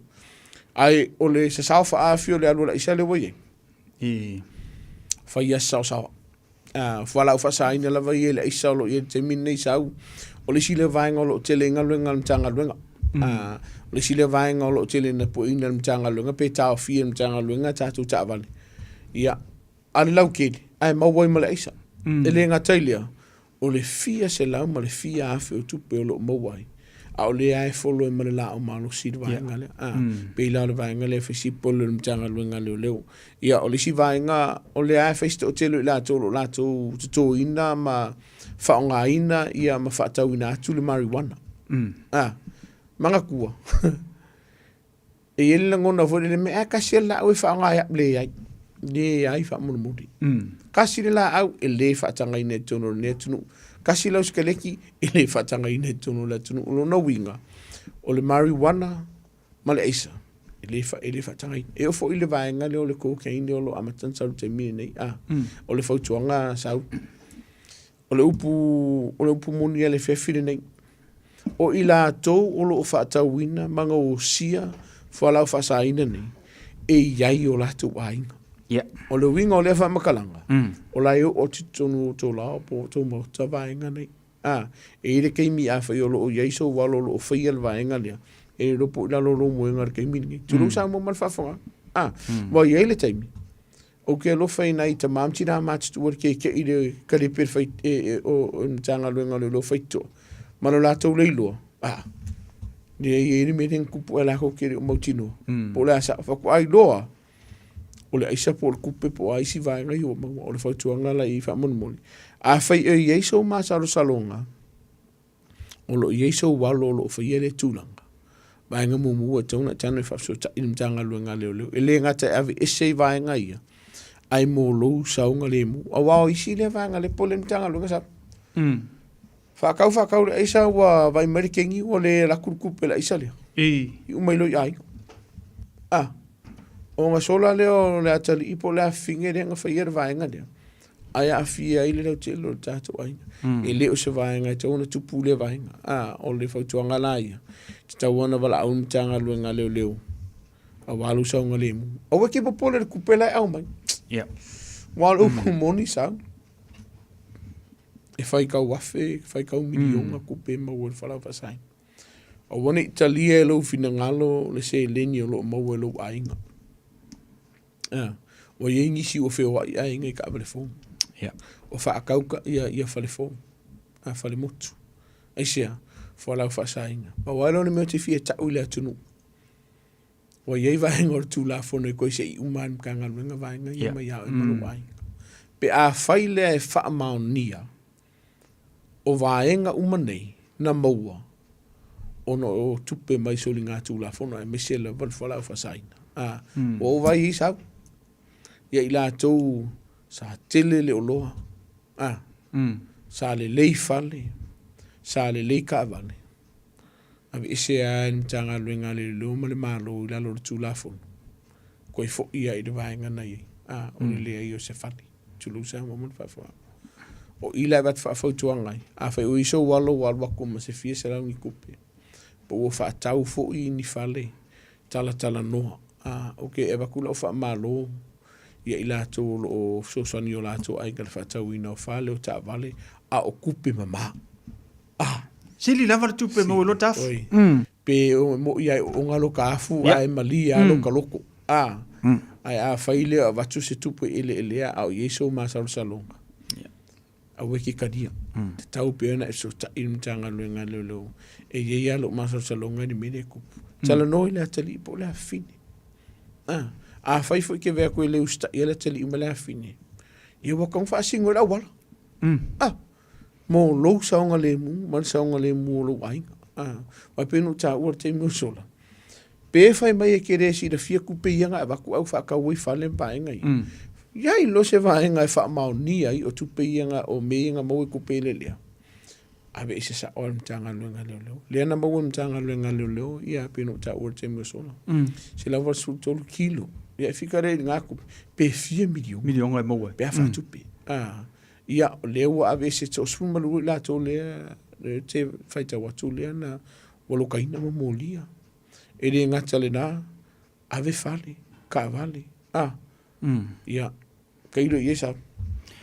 Malo fa tele so no le sungole malo man tua tu man vale sa ta afien ta pokalame tarwini.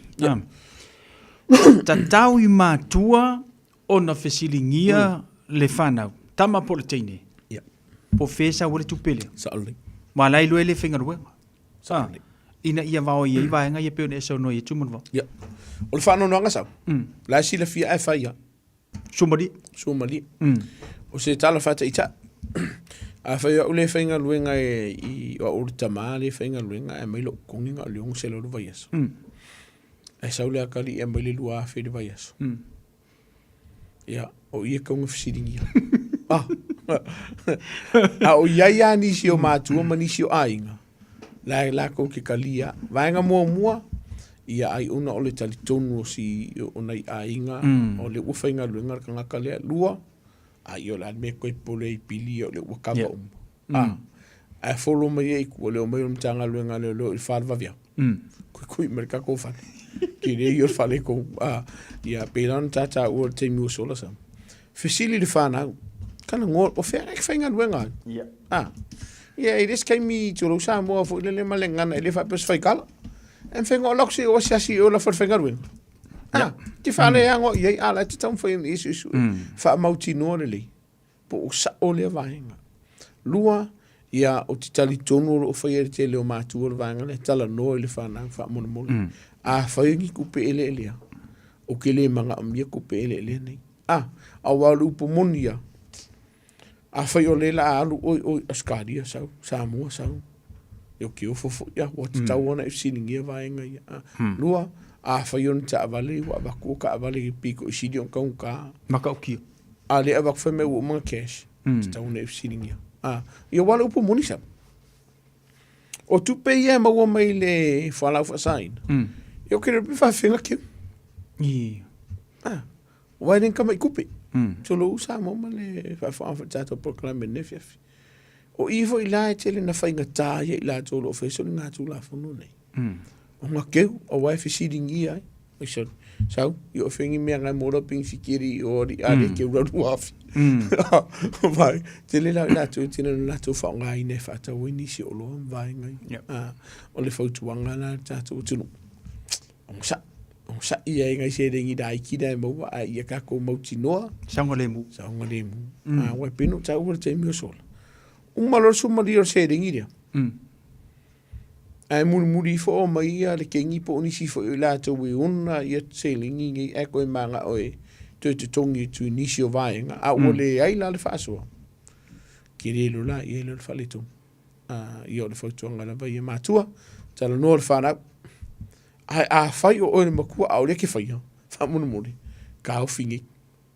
O le por caramela va ia fief so sani ma ba te foto.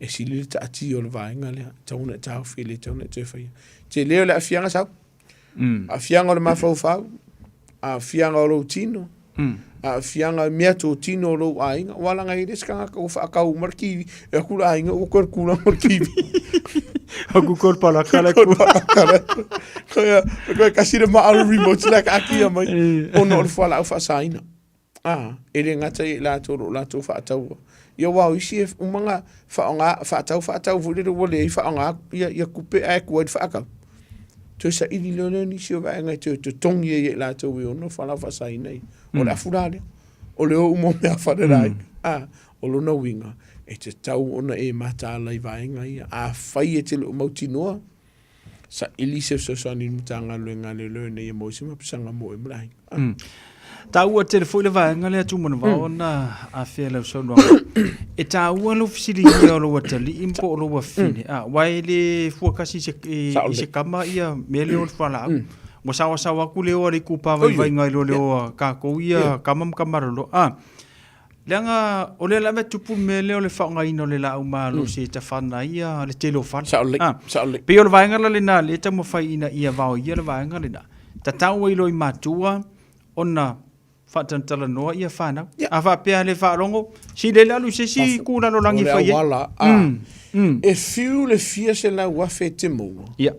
E whaatau le so I fua pe a mau mau. Mi le kusa. Ia. O I leo lo I le pōlenga o mtanga luenga leo o no wa vere suma li o tupe o lo mawad whalau whasaina. Ma vaenga ua le ai se vātapu I le vāo a inga. Ia manisi o tangata. Wale o koe popole le tangata sau. Ai sau whao ngā la au malo se whao o le manua po o leo tifo I se tas. Ia. Pe a whaide ua le wha mao ni se vaenga o le whafsuia inga po le whaftaua inga o le whalau whasaina. O ila. Mga kua e sau o le vai asora ni me rasan se vea tuni. Ke iari si a inga kulu Samoa. Le haki a korupuru. Ele ilo. Ele oi o ia manatua o le si vaenga le popole le tunu o le ngata lava I e ingo a kuifale. Ama maka nga follow I si ka avale ai. Ia. Wa mata ona nga o ia ta avale ma whaale ngaina me afale. O lona winga. Kauwanga sa ilise sosani man mtanga luenga leo. O le si vaenga. A whai o iei so walo. Po seisi la volo ainga po te maa po tina lo la tu whaonga ina le whala whasaina. O te tanguna vili mtanga luenga leo. Molo oi la wasaunga le mui whai se fufuanga. Ia wale upo munisa. E iei le wa e le taimi pe a whai wa whai si umina e whaonga ina le whala whasaina. E ke fia koe kau wha mokuru vaenga leo. O lo iei matanga luenga o soifua malo lo ina. O lo iei matanga luenga o le mafofau ma vaenga fui whatatala noa I mata upu pe a whaileu e si la fiu e mana mi se sosan. Ai le ma whaiona tupu pe a whai le ma whaiona e pala au mo se sosan. A whai ke mga sosan e ngofo. Pere se mea kupuru vāne o lo nawinga o te tau ona sa ili se sosan I mo e malo inga. Wala upu mongia o te le ainga o mare pere pe ai. Wa ke le ia tangata la le le ua whaale o whale kongo I fōringa o no o le nei whala au. Ele ngā kaule aisa, o le maruana. Ka kilo le leia mo me o fōringa kanga ka aisa. E sa fōringa ngā mai le kua, e se fōringa ka koe marosi me mai. Wa muri aisa, o le pumoni. O mo kua uri pako ia whenga aisa. O le siri a vaenga o ai tene na wala au mai nisi o ainga. So lo wakari ile koe ki kiru a so de mui. O pe ua whaale tonu le mafofau. Mua vao le level po. O kupur me whapea sau. Mo ia e se winga o whaali e tangata. A whaila ki sila fia. Mo e si sila hui e ni vaenga o suia o winga o tangata o lo ainga. Sa ili se fsoson. Vaenga mua a whai o le o maua le ngase o le mafofau. Lua. O lo te le se vaenga o lo o a whaina I la toi whalau whasaina. Ai o le vaenga pito o sili anta o le vaenga lea. E kukusa masauang. O lo usaunga le mu, masauanga le mu o lo vaenga. E te tau au nei wala amtanga luenga leo leo. Ia po nisi, kalango e sisi e ke ido hei, e talia sau tangi atu mo se fsosani. Ai a whaifo ila wea kalango kurkankale e sau. Ai sau kurkankale ka unkanga luenga leo leo. Au e ke ika. O lai whailinga luenga fsosani ia le tangata mo oi. O lo winga. E te tau ona e wala au mo se fsosani. Ia aine I kupu kele whawhikauti. Ia o le si vaenga le o kau whelora me kakapasika. O sea ka koe vai se. Ai maru busan. Kai an maru. E wala o te tele tato pasika manatua. O lo ia le vaenga whapito on tanga luenga leo. Leo kurkuria le vaenga lea. Mana Leo lo whai vaenga lea. Wa kau de kere lat pasika. Pau le vaenga lea tene na wala au meritato tunu e whaitiu ina list taimi sau. O le taimi o le o tipo o maliu I lato fu ile leo lo I gengi. Ia wai o le fo tupu le version se vea tu nei montu atu le to tele la volo wala mai. Se o le me e ali o le on kanga luenga leo whawhea o kingi. Ia o le upumonia Samoa. E le o whai tanga luenga leo le vaenga. Pa wale o luenga tanga luenga leo lo whaatino ina. O le whaamauti noa lea. O lo saonga le mule. Le atunu ufe malanga. I le taimi lea. A whai ala akun kanga luenga leo le poloka makanga ala si whaalu ia pasika nei mai la tone avelo si o la to futanga tamaliu e ave e teu. E whai tanga luenga leo. O no lo saonga le musamo. Ai wha whea o fisidi. Ai wha whera uri de wha ipa o ke poli. Poli fui. e uma mana tua kai mine fa ngaluenga i tanga luenga leo o lai fa mau ma tanga luenga leo ia le stalo ta vale pasikane o fa ia vai ngane ya a kulum ka ngaluenga leo ia ke ia uma kul mari a kulum ka ngaluenga koso o le Susani tato o tunu au ke pole ele fa fia on ka ngaluenga leo le ai o le lo tam fai tanga luenga leo e fai se vai nga walu sa un lemu ai muni fai ia ni vai nga yo no moli la to le tu la fono inisio so nga tu la fono o la to fatino ina ile kai mile fai le la to fimala le feo e fo le ave ia la tino mali una yo la to ainga po wo no no winga la okay pol pero ta urte mo solo e mo ia ile te mine nei fa fitaulina e fo le ram rates e lo to tele a lai la lo tupu e lo fa pe lo tupu lai o lai ku pe a fu ni nei masina uma vai atu si o te mine nei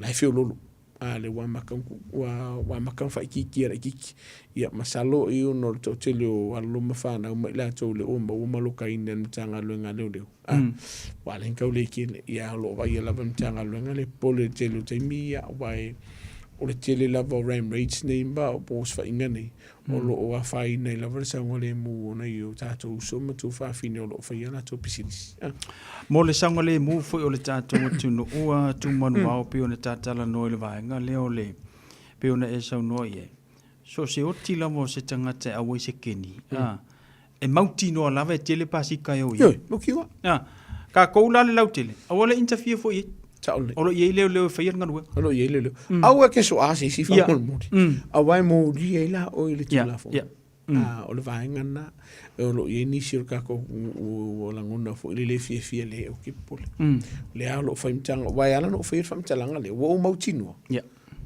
ko kele la ko unga moria to tele la to ave sala ko kele fo la ko ka kuso pasi ka mata vale ya fai man tu ta to la vai ne tu e ia vai ngor kula fo e ni mata te nei le vai ngor fo la le na fai mtanga luenga le e va tu la fa malo mala fa tai ia ila to fo o la to te ina ia grupu nge o kengi nge o tele la to e tele nga lu du fa tasima mtanga luenga le ia ai fai fo ngala ko nga fo sia isi ba nga o la to te fai so nga tu la fo la mama ko e fai nga luenga mtanga luenga le o le fatino ina le sa ngole mu pupiro sa ngole ma fa sala ina la to lo so tu la fo no lungo ta to yo wala pu mongia ele nga kala vai king e o fo inisio ai ngolo fa yo la to mali o lo we fo pasi ka te minne o le fo to nga la sila mu sa ngole mu so ta to tu pe a fa yo la fa nga ina ia vai nga ai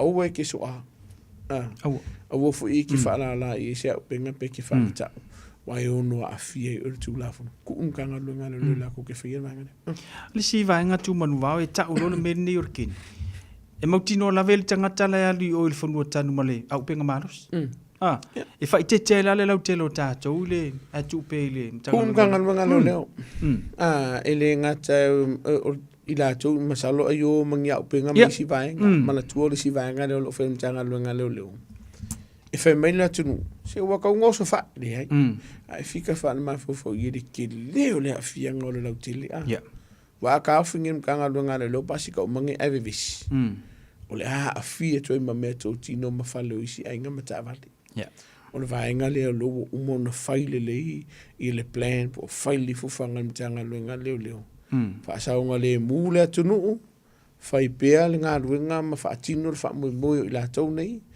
a fai o yengi vaenga o vai mtanga lo ngalo le o solina tu la fon mun muli la fai modianga po nisio vaenga fa pena ia va tu fu la fa malo ma la fa tai inisio a inga lo la tu so sani mtanga lo ngalo pe a fai la to sila fi e vanga fa pe o la tu puito no la to ai ngai te mio o la to fa mo ma lo fa ia tu mon va mo tapo klabe ma tu ala ma fai ule tapo klabe ni fia mo le tu fa te te lo sung fa no me lo temi ya mi se la vol te fa na tu mo te fa fangu le tu tenu ia fa ta u la ma fa mo le sa ma le mu tu na tu ne no lo sunga tu mon va mo fa mai no tapo klabe fa te mo le tu fa te ne fia fi tato por klabe mana tu ia sa u le me fa na o ina tapo klabe tato tunu na nei fai tu anga mo tato tunu a se fa nga inga fa kai ale ai o le aulo ka pe a so ria kura fonga risa loka mangingo a fal pui e ke se loa ia mai mar kura fonga ka ke filo ia ole nganga maulunga lava ia ole longo pui le inelo tato tsu ele ngata ia sila fia ni sio vainga lo tsu ia batu foi ni sio fautuanga e te lava ta penai pe a ia ni sio vainga no tsu tono lo vainga a we sila fia o la ile so ani mo mana tua o le tasta o le tatou numero le tauna bilina le tatou tinu pe a failia o i se fa la fa fose o lo tupu le taimine nei o lo la matia ele soifu o le saunga le mu e me se me to tino o le tasi o limo le tatou numero le Samoa te bala win mtanga luenga leo mo se fa la velave a ele o se fa la fa fose lua e ma fai ona fai lau lipoti i lungo le upenga te fai langi e fa nga ine le tasi o rima. O le olua tasi o valu faiva ma ule soani mo e sa mo e fa malu luatu. Nge ke ua vidi mai le lua veo. Ma e la miki la fai Foko koe val awa tui le malu tatu tunu. So se kei mea ke vidi mai au la ngonga sau. O ke kari ar ke fong. Pe rua pe koru. O ke kari ala wala mai. Se i vanga na ua wala mai ia ua e lua mea lai e. O la e ua mkwa moe ngā pe pou au kai kari. Ona tātala no ora e lisi i le tai awa i le lo fo le tua. Whamanuia le tu i fuwhanga le tātou tunu. Whamanuia fo i le tua le tātou tunu ia maua le tātou tunu. Saunga le mu ia a mese fo i ia lo tōso i fua. Ina ia pui le iona au lofa au. So au whianga i tātou i le ngatara malulu. Ia ngisi fo o whaara la velo tupu le teimi nei whamanuia fo i le tua i lo sunga sau. Tai. Ma le ainga ka wau sa ori i whaare ari. Ioi. Ka ua sa wa no pio. Ia mas pio ngalo na ngau. Whamanuia le tua ne whia whamangaro la tali pia wha ui se tātou whailoa. I le sirua vai aso. Pe a ka le mama i uma. So i fua mai manuia. Tai atu man wa mo tapo klame ne fia fi manuia fo te tali wa te mo te malawa. Ia tātou e whiroa i fo i le si lua vai aso. Ia pe a te i to i le tuolo so i fua mo lo wala i wala tapo klame. Ia ai manuia ia whia munga ruenga o le nei whai mo never yaso.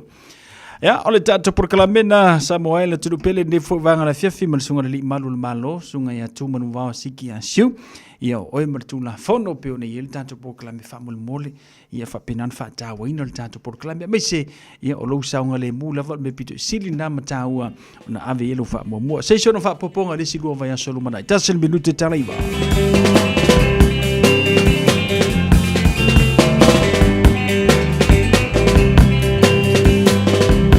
Tayo Samoa wapanay Mawena singaw watawasoy Watamawos wataw mafay mailene iwae Pamalalew tamalatopa Lefamoy moy salabasiya Lo watano Ole la ole ora so fua ole sami Sei lo Miami mano si ole batani Lo watunu pele o sei tu ia le petine yari Mama se avena peata polo li bafata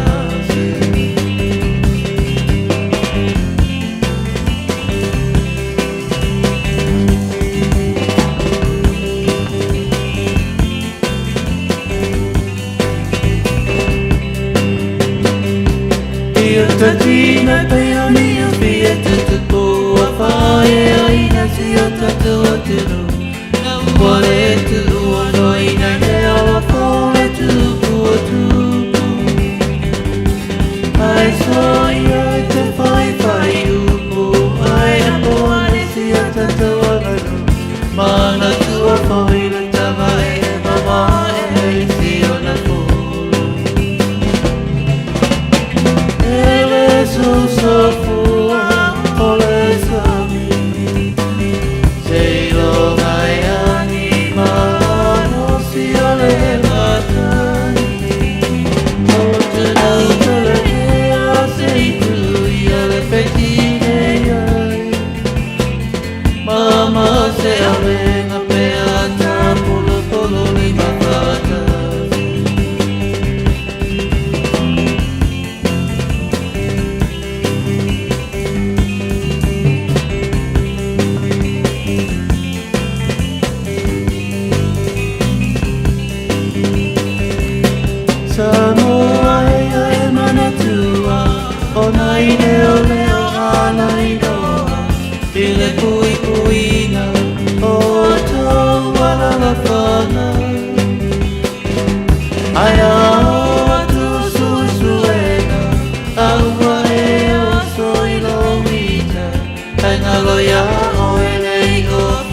penino tia fau ia ua tolunga toile tautua sunga le manu le malo tu manu vau siki a siu ma le tanto porkalame ia o oe ma le tula fono ia pe ona yele ni fiafi ua tolu minute tele iwa fatasi mai foi au na le tua pasta ropanti tumapu le ngata folia pasta tavita levuka mo le tanto porkalame o le taimi o le filifili ngausi mai al fafonga.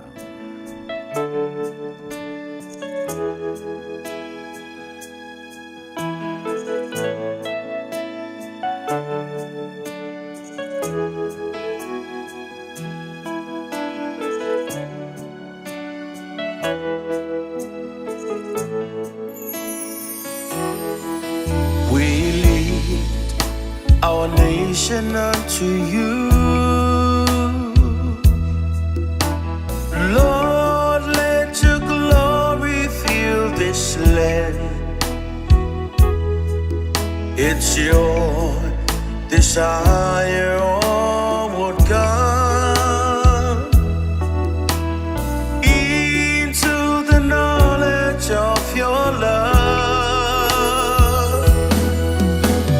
Multitude and multitude in the valley of decision, waiting to hear the good. Samoa, come to the Lord. Samoa, come to the Lord. Samoa, come to the Lord. Samoa, come to the Lord.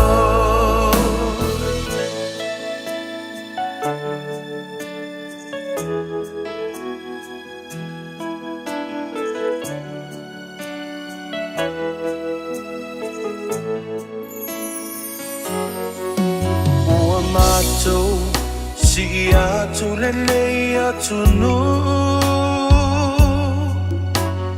Yesu atu muilo mamalu. Olo finangalo ia o mayuma. Ile mala mala olo alofa. Eto atele ilato, ilevano fili filinga, fatali levala. Samoa, sawia Yesu. Samoa, sawia Yesu. Samoa, sawia Yesu. Samoa,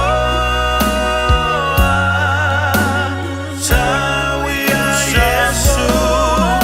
Samoa, sawia Yesu. Samoa,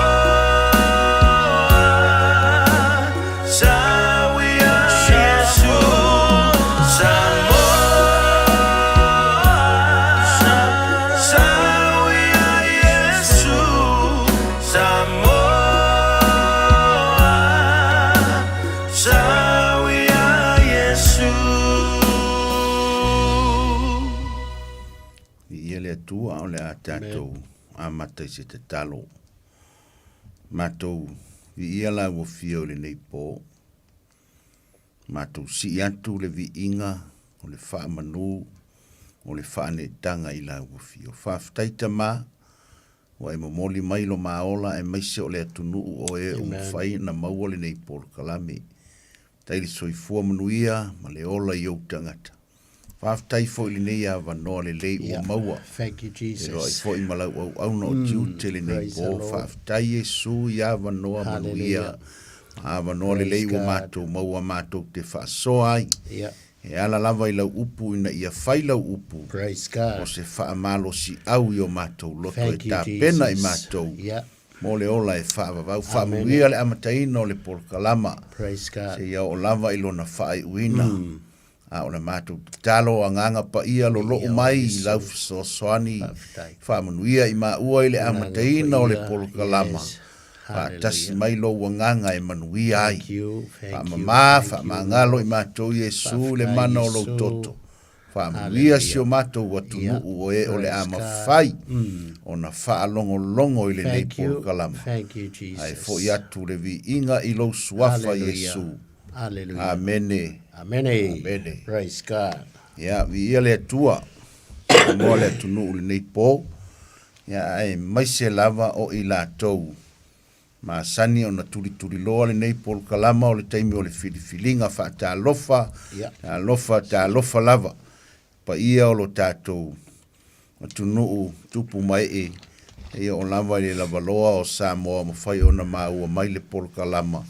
Ia po fea lava foi o e maua mai ai fea le atunuu fea le mea o e ma fai ona e fonga mai ai fa ta lofa atu le porkalama o le taimi o le filifilinga ia te oe le tangata o le atua fa ta lofa foi ana auna tofi le neipo ia so lava se tovine le fa pito manu ia tasi ai fa felo ia tu malenganga fa alo i lo o topa ia malo o to malu ata lo fa tu fo ile nei po ile sponsor ile nei pol kalama ia la sunga entu male fole tua ia e me se fo ile tina malo lo manu malo ia pale pa male kale sia one anga fa fta ya tu mole fa o wina le sponsor tato pol kalama ia ole talo lava ia ngale leile tu fa manuia ile kale sia thank you ona tu langa fai mo tu langa e pe ona iai vi ia le tua o lo ma fai na faaua wina ai le fofolo le upu o le atua.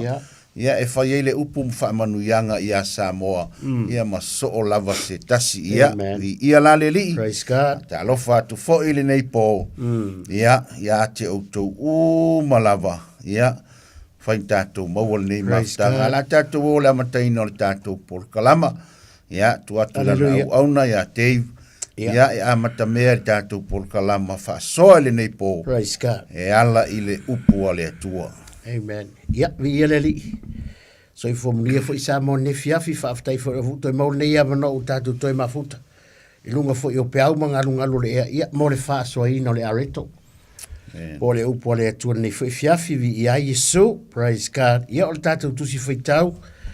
Ia o le a mago se tātou tusi fo i tau. Ne fiafi le whaaringa lusu mo le lua. Ia o le kusinga i piko ai kua le lau pepa. Uma loa tapuni no malitusi. Whaadinga i lua sifuma le lua, ia o le whaupa se fulu, suma le tasi, ma le sifuma le lua. Pasta. Ia o nai whai upuna le a whapena whai ona wawai iai ma. Ia mau fwisi whaamalo si au tātou whaalongolongo, whaalongolongo i le anga le lei mai, ma le wha soa mai ale. Ale anganga pa ia nei fiafi, na ia whailana upu whaamanianga i rau soifua. Whaaleanganga, ia e mai se foi o ma ua tangata. O whaupula sifuru tātou whaitau whatasi mai ai, sifuru su tasi suma le lua, i ia, o whai mai foi o ia tea. Au e te whaamau whailonga ina upu o le valo anga o le nei tusi. Au a ua lata o na aso. O lea mi o le tonu, ia mi o le tonu pea o ia. O le elea, ia elea pea o ia. O lea mi o tonu, wa mi o tonu pea o ia. O le pa ia pa ia pea o ia. Fauta foi, o te vave aluatu, ua ia te au foi le taui, o le taui taitasi atu, ia tusa malana a mio ua fai. Amen. Praise God. Ma ia fai busuma de lua. Neu kako wha longo wa whaia. Wa whetalai mai le upo le to nefe mai whaauta. Whaauta foi. O te vave aluatu. Lewa polo misi mai kuspa ia maanga le mai. Koe wha mangaku mai le upo le tua. E le whaatuai. Abast. E le whaatuai mai o ia. Ai sawa o ia i longa lava taimi. Le la utato wha longo mai whaauta. O te vave aluatu. Wa ia te au foi le taui. O le mangai o le mea ngā. E le ngaka, e le whaakua i mai e sawaia i onga kaimi whamai e wawenga sau. Ai ai le mea lai sawaia. Hallelujah. Whaaftai fo i le atua. Ona o lana upuranga o le tātou savalinga sa mo le kako ki savali. E longa taui. E longa tau. E taui le. E tauia lau au nanga. E tauia fo i lau savalinga. E le whai ngofie. E le whai ngofie le savalinga o lo tātou savalia. E kele ngau wha matalanga matala i to tono le neitusi. Ai whaafetai i le atua. Ona o lana upu o le sulu i o tātou vai. Ma le malama i o tātou wala. Mai la whaautou te wawea luatu awa o ia tea o le taui. Mai lo tara tu spaia. O te taui ta itasi atu. Ia tusa malava, malana lava. Mea na whai. O ifo i kako kei loai, e kako kei loai ngā, ese maua fo i lea tua ma le tangata. Wa les kaka e sawi wha i longa tangata ese wa e sawi fo i longa skate, le sawa lea kua mai, e sawa lea kua, e kaui ka i kasi awa lea ke papole. Pa wale me sining ka ua, whai ke wha maongi. Le lau tātou whaalongolongo de upole tu. Mati whampa se whonu. Le tātou amatai. O whai mai whoi o ia te au. Awa e te whaamau whaailonga ina upu o le waloanga o le nei tusi. Whamai awa e te whaamau whaailonga ina upu o le waloanga o le nei tusi. Aisea, awa walata lata. Awa walata lata. Longo winga walata lata mai. Walata lata mai Yesu. Praise God. E kako kere ropo dar kaimi, ropo ngei, po kai au. Ai pau ale o le mena o le matala. Pau ale o le me kaun kako whaia matala matatalo. Aisea, wafo e kako kere ro le aso ma le tu aso. Hallelujah. Ai sau ale, e sau. E sau ale mawhainga le sau. Ai sau ale tua iona lava. Yonga lava kaimi. Wafo kaimi o le kua taimi le le. Basta. O kaimi o le kua kaimi le le. Awa i marikala i ane sumatfa. Whamai Yesu, ana wha apere se me e no nofo ai o tau le mauta o lauta ma. E se mangu o ke arwe e ka penga masaui se me e no nofo ai o tau le mauta o lauta ma. A whai foi la o ke arwe ka penga ma o le sauni se me e no nofo ai o tau le mauta o lauta ma. Whai mai la Yesu o ke alu o ke koe sau. O ke koe sau. Aisea, leanga foi o le mei ai o e kawhoi ngai ai ma Yesu. O le mei ai Yesu e kawhoi ngai ai ma. E ai ma oe, e ai ta ua. Vai dale manga i fo mai lo kala tuspa ia. Alleluia. Fai mai o ia te au aua e te wha mau wha ilonga ina o upol walo angol nei tusi. Aisea, wala lata aso o lona toe fio mai. Fai mai le fai pusumatas, o lela ia mio le tonu. Ia mio le tonu pea o ia. Walaka laka mai Yesu. Lela fai mai le tala tuspa ia. O lela ia mio le tonu. Fai mai lo kala tuspa ia. Ia e pure a oi. A fai a lawa mio nga ngai fai e ke fia fai e ke fa longo i le upu a e se a lawa mio lai fai e le kusa lawa mio malea mio le upu fa mai lo kala sui a fai la o nga e mio le kong ia a mio le tonu pe o ia a wala talata mai ne ri Wai fai to le toia fio mai Yesu pe o le ngoni por kala me o lo ia e o le time o fifilinga vai da o le taua le ole o le upo le tole o kako vavai e ka ua le fai leo lau whiwhiringa leo markus paia o le la ia mio le tonu ia mio le tonu pe o ia o le ele elea fai mai le tala tus paia ia ele elea pea o ia o longo winga a fai o enga ikea a fai o enga ki wha maongi ia e wha maongi pea oi Whamang, awa ki kilo fua oi de. Wa foi deve mat kus pai e sawa le tuai manong malo wa taui. A fai a oi ki a fai ngai ki fa maongi, o ngai ki au nga fa maongi, awa ki popode. Awa ki vai for kan kala ele per kan ka ele. Awa ki vai for kan kala le amio ngaka ka e amio le kongu. Amio le la mat kus pai ku oi pe. A mio le tonu ai pe o ia pa wala me mai le ka como kingo ua lata mai Yesu hallelujah ua lata mai Yesu praise God mai le ole lai fa mai ole ele ia makwa ele ole a mio tonu fa mai lo tala tsuia ia mio tonu pea o ia ole pa ia pa ia pea o ia kako e sere manga i ole. Mai ole a mio tonu, a mio kongu pea o ia. Me le ngalenga. Sko ingongo. Amen. Ke leo kaimi. Ya getting fa so ngao ya ngo ya ka ko fa long ka usanga vo ida sa kus pa nga fa wa ye ngole va ola sorry.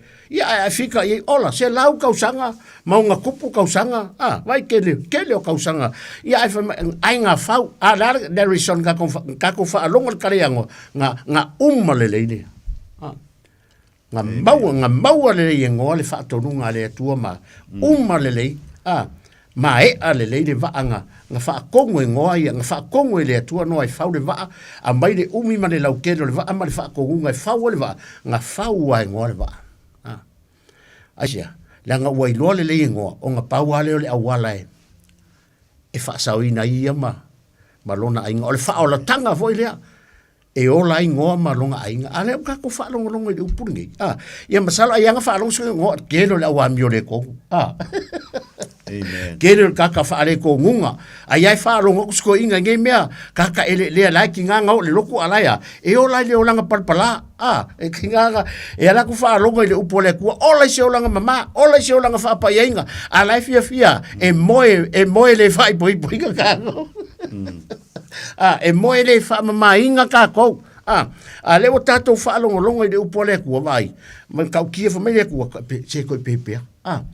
Koi pepea amio le tonu al tangata ia se amio tonu ai ai le fa peo la ele le mai mar ka nga e al vole o ke so so ge e fa ke ringa ai foi ma malo ele le le tau le fa mai le tala tu spaia o le amio tonu pea o le amio tonu ia amio tonu pea o ia ke ro le manga i ole o le salamo vo ia ta vita e tonu su mal fitu le fai salamo ta vita e tonu su mal fitu lona fai upu praise God se iso e atu le al tatou le pe tatou waga tusi hallelujah ia torsu marfitu salamo torsu marfitu ta vita lona fai polusu tolu lusu fa lusu lima fai mai fai polusu tolu e mau ia Jehova le savadi ali tangata e fia foi o ia ilonala a fai pa uia e le ta atia pe ia ilalo awa e tau fia lona lima e Jehova fai mai fai lima ua auto e ina fai mai ka maanga ia ke mai ua auto e ina ai kei losi me marie o nga ponga o kaule le ai ia o mer keimingi o makua o koi inga kawika fai mai kawika o ke le iloa se tangata na nafo ina se ka ngaka a mio kongu nga lafo wa ie le tu fai mai tawita o te le iloa aleluia fai mai o to ina o nei sa o taule lea a o te le iloa se tangata a mio tonu na lafo ina po ana whanau ua aisi Vai la e tātou le. Whamaida tusi ren tātou whaitawina. O le e a mio tonu. Sorry. Awa ki whawai vai. Makua furi e. Mai o le a mio tonu. Whamaida tāra tupa ia. Le tusi ren tātou whaitawina. Le whaadinga e lusuma le rua. O le a mio tonu. Ia a mio tonu pea o ia. O le e pa ia. Ia makua furi e pa ia. Pa ia inga leo langa. Ka ua langa e aunga pa ia i tātou langa pa ia re na whaia ia. Na whaia i tātou. Vai lar kako whalonga nunga le māngai mai o rea mio tonu, ia mio tonu. Vai e re lafo inga o e lea tu. Le madwai sara mo tawita na utoe mai nga o kaule lea. Wa o mai lava kalunga o kaule lea. Wa o mai lava keimi wa o koi inga. Whamai ka awika o te le i loa se tangata a mio tonu na lafo wa i e lea kua lapisi. Vai ka kone makau kia. Hallelujah. Mai tawi to kere loa. Se ka ngaka a mio kong. A le lafa merika lakus pa ia. O le a mio tonu. Au ke whawai vai. A mio tonu. O le pa ia. Ia pa ia pea. Aisea. Leanga e pa ia. Leanga e pa ia. E pa ia. E pa ia o pa ia le pa ia o le atua. Le whaifa mai kusina wharinga. Ko inga luas fumat wha. Maia, nga lako ko kukuri ma lako ifo, ma lafo la tau pale, ma lako whaapeangi, e pa ia, e pa ia, e pa ia, e pa ia Jehova o au. Praise God. O le tāua leo le upo le atua ma le tusi ne fiafi. Mai ole a mi ole tonu, ia mi ole tonu pe ia. E wana ingalo, ua lata mai Yesu. Ole ele ke fia fai mea ele. E ke le fia fai mea mama. E ke le fia fo i ola se olanga mama. Mai ia ola pe la o ele. Ai ole fa mangaku al kusi ua lata mai Yesu. Ole taimi ole fai o lau filfilinga manu lava o laite ilungo le ala. Amen. Manu o lai maua lau avangoa. Ai vai ka mai fai au le e a mi o tonu ongo sa ia inga. O le a mi o kong se ongo sa ia inga. Ai sia, a le mai kala fa mai le tuspa ia e sau fa mai le sau le fa mai sau le atu mai lo taui ai sau e kaui kai kasi al ka malanga ngaluenga malanga me ngasa fight. Aleluia. Ngala ka koe vai e sau ale atu e lona taimi sau male e sau malo taui. Pastor. Amen. Praise God. Praise the Lord. Thank you, Jesus. Ya le ua tatou whalongolongo le tatou mata upu le pōle ne. Amen. O le tusi muli lea o le tusi pa ia o le tusi o whaalinga e luas fun ma le lua. Amen. O le vaitafe ma le la au o le ola. Yeah. O i le e na whaali ai le atua ia Ioane. Whaali le vaitafe manino. Whaali le la au o le ola ia Ioane. Amen. E manea la le tala le atua le nga whai mai whauta. O te vave alu atu. Mai amu ia le tausi upu o le valoanga o le neitusi. O leo la tapuni ia le tusi. Ai toe whaali le atua ia Ioane. Whaali le vaitafe manino. E mai e pei o le manino o le maa tioata. Whaali le la au o le ola ia Ioane. Ma whaai loa ia Ioane le mea le o le a o mai. Amen. O le atapuni le tusi. Praise God. Mana tuana. Fetalai mai le atua le tusi o kenese ia Mose. Taimina o hao Israelu. Sa ia o mai iluma mai wha solo mai. Ma vai le whenga tuai. Ai o na toe whaali mai taimi wa. Toe maua le upu le atua pe o toe profeta tangata. Ma toe au mai le fionga le atua. Mai le tusi o mataio. Sa ia o le tusi o whaalinga. Yeah. Tusi la whaalinga o le tusi na tusi e Ioane. Nea lai tala noa mai Ioane i mea na wa ai. Amene. Na whaali ai le atua ia Ioane. Ma wha manino e le atua ia Ioane. Mea ia o le ao o mai. Whai mai le tala le atua amu ia le tausi. Amu ia le tausi i upu. Amene. O le valoanga o le neitusi. Samoa le atunu uma le au whafafonga. Amen. Wa kako loa markus pa ia. A tato mata nei lunga o Facebook. Ko ki ale se mi nguke misi ai le kele o le au whailaunga ma le au whamaros. Amen. O le fesiri. O tatou tausia valoanga le tusi. Amen.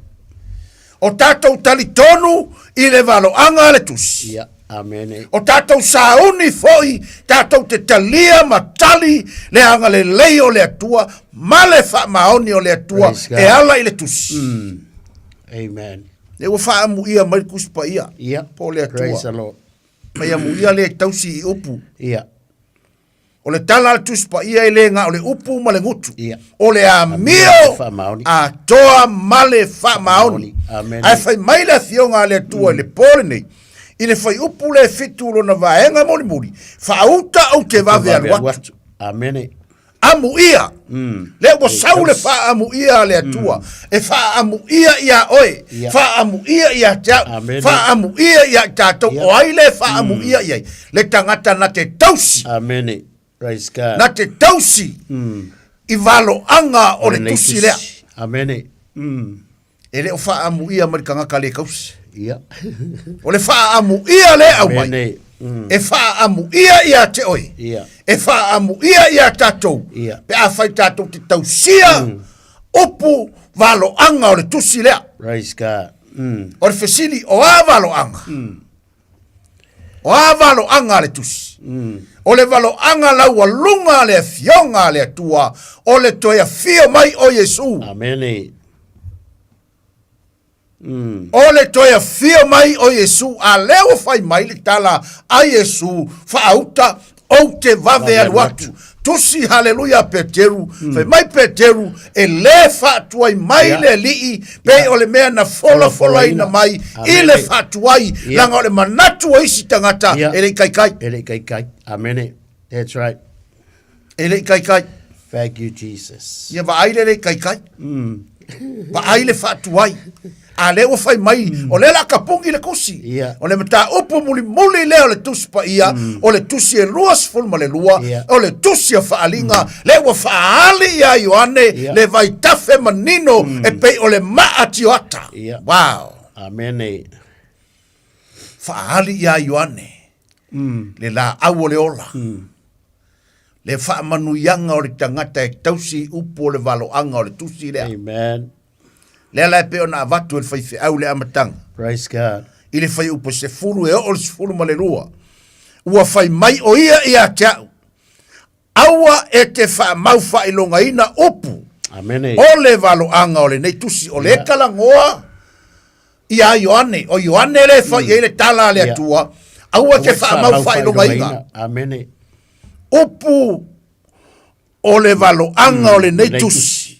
Awa walata o naso. Amen. Praise God. Walata le aso Yesu. Yeah. Walata mai Yesu. Kako kilo nge imea le ua kukupu. Tatou wa ai imea ia wali yali le lalolangi. E matautia. E le ulangia le atua Samoa. O le upumoni e le ulangia se tangata ola le atua. Amen. Glory to God. Langa wa amata nga fai tangata. Pe se I ua le ai le atua. Pe wa avele fa pale o le atua. Hallelujah male alofa tu no le atua. Pe wa ka alo ele la lolangi. Malato le iloa ava i le atua. I mea lato te faia.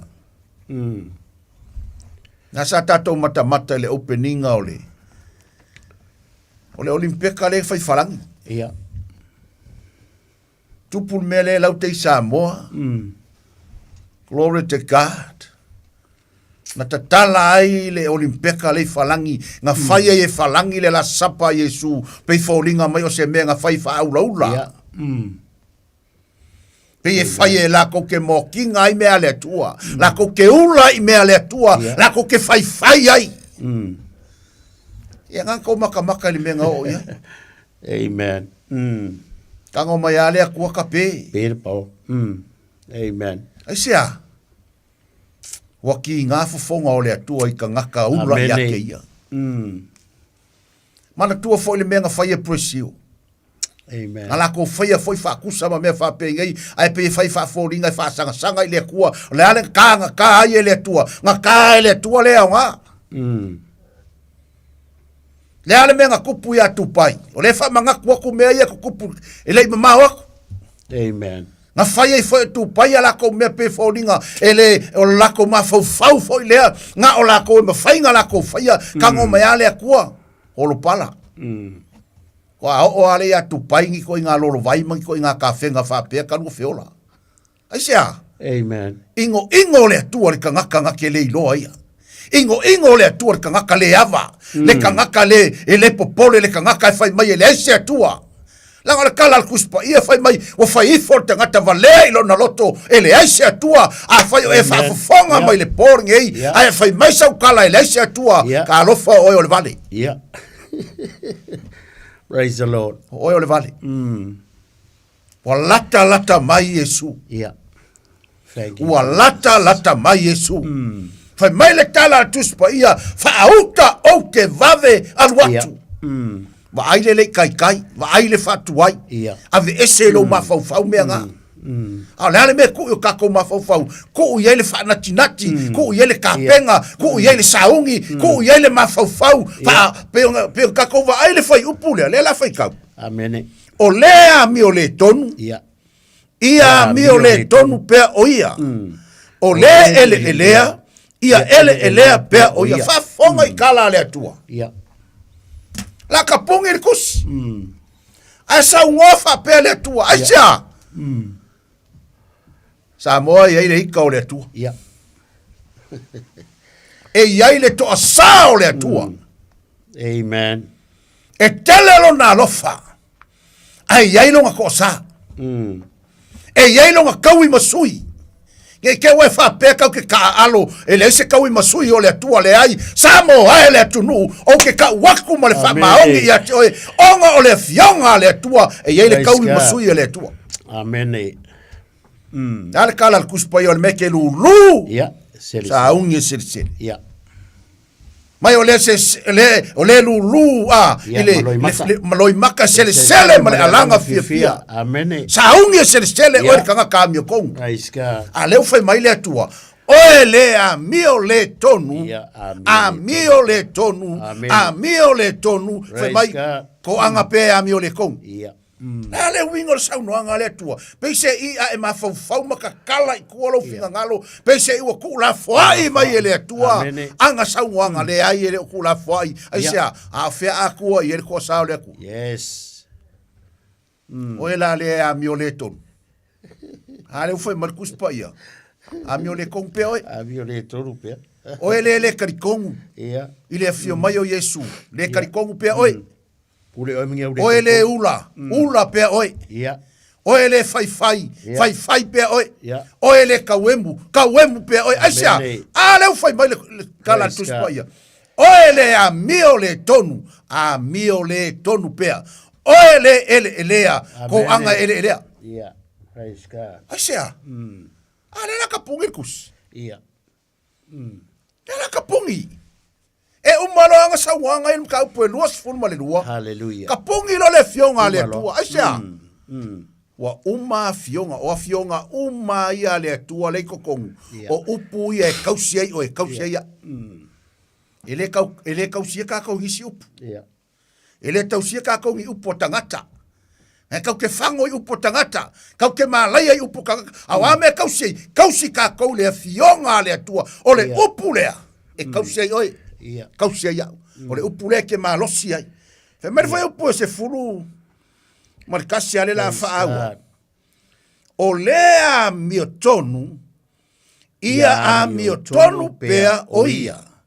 O le pa ia. Ia pa ia pea o ia. Wow. Amen. Fa fonga sa mo fa manguyanga le. It's a blessing for us. Yeah. O le fa manuyanga mo tatou. Fai mai o lea mio kongu. Ia mio tonu pe. Ko anga ia mio kongu.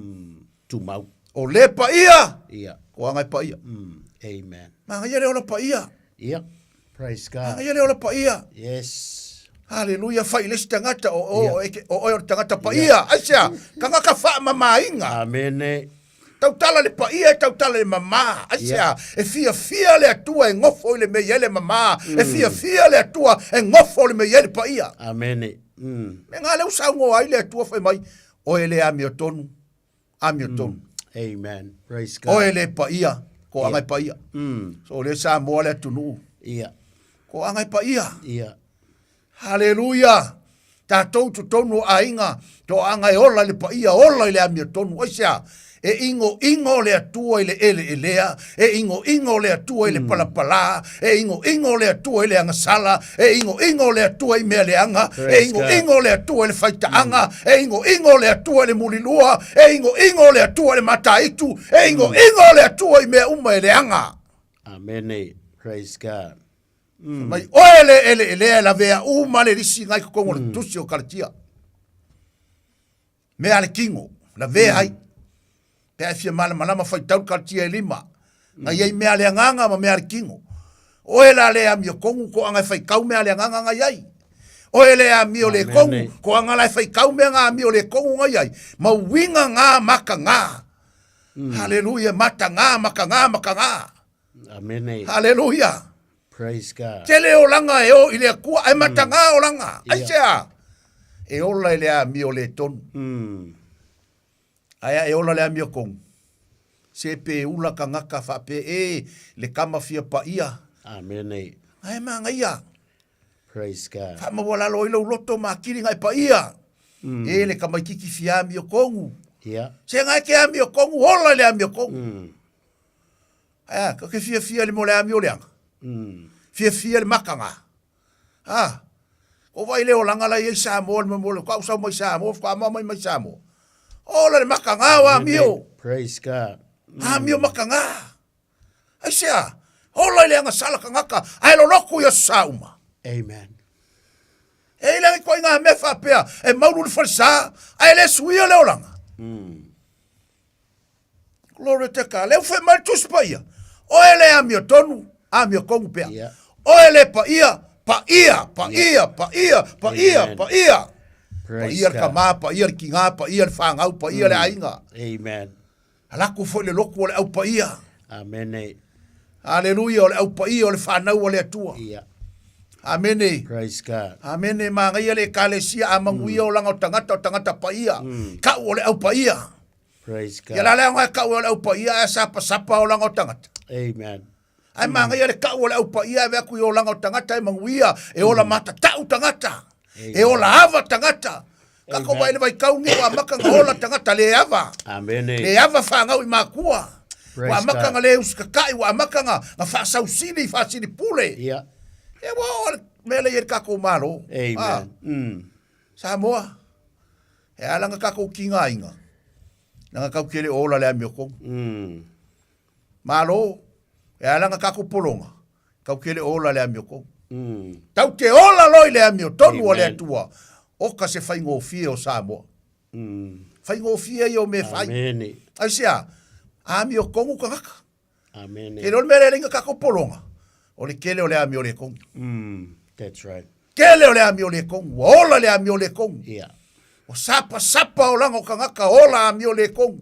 Fai akure mea le amio kongu. Fai akure mea le amio kongu. Ai fia iai. O le pole nei. Fai sau filifilinga. Yeah. Amen. O ele pa ia. Pa ia pia. Yeah. O ele lea. Le ufai markala al kuis pa ia. Ko anga ele lea. Yeah. Ja or kala le si vale ko anga ele kaeli. O ele amio le kong. Fai pia si au amio le kong. Fai ase kale lua. E maua. E ke fiua ke amio nganga. O ele amio le kongu. La nganga ya umenti. So maele au soe. E ye le aso e adi. Amen. Praise God. Na ora kala kuspo ia kusia e pelu. E mai tati e fua me uma mari ali la na sila fanga. O fea kaka ula lafi e sila fanga le atu. Amen. Foi mai o langi o longo foa le a o le lalo langi o le me kua. O fea la kaka ula lafi e o le kua le kua. Amen. E ke fiu ke la fia wa mionga. E ia le aso ya. E mauayo. Amen. E ke fiu ke soi fu pe pelo ya wa mio. E ia le aso e. E fa ari e la pelo. Praise. E la ufa ya ko manga ia lo va ve salamo. Nanga le ufa merkala le tua. Fauka o ke va ve alwa. Yeah. Salamo ngai ai le sau Yesu. Amen. O le ia se ava noa mo o e le tangata i le o salamo. O lo o maua le ava ngoa e salamo ai.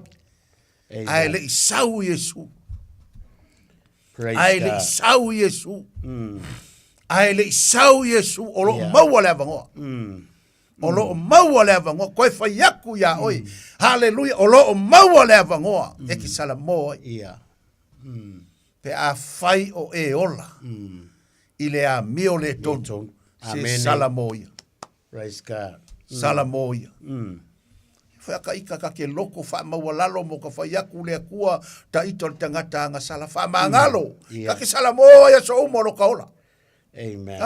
Ka ke ngofo ka ika mafai ala ka ika ka kalo salamoa ka ika ye yo kaleanga. Yeah. Hallelujah. Amen. Nanga e los furfa. Iku lao le aso. Praise God. O ke le fo ngā le kaimi kau ke whinga wai mo ngā ruenga le anga saka. O lo ye le mana i le atua. O lo ye le mana i le upu o le atua. E wha mama kako. E fufuru e pea o kako wipu e aia so uma e fufuru ia so uma. E lo ala le wha le kongu le ainga e ai a kolva ia so e le fufuru. Ai ke ro le manga i o le mea. Ai ngei fufuru, ai kai au fufuru. Pa pe ngā le oranga. Le anga ngei fufuru. Le anga kai au wha mama. Asia, e manga o mia le wha mama, ki lingi a so uma asia, e manga o mia le mama. A le wha male kus pa ia. O ele pa ia. Mang ko whaur pa ia le ku mau pe a whaia i siang sala. E aru ase. Ai manga ia le wha ku mau la le pa ia. E maa fua mai la onga lea, o le wha mama inga. Mare tus pa ia e wha whiwhea na wha mama le tau le lea o nala. Wow. O e le kau le lea, o e le kamai kai. Le tau po ue, wha nau wale atua wha mamangi. Wha mamangi o kako wala wheu po se furu lua, wha au ta foi o te wawe aluatu.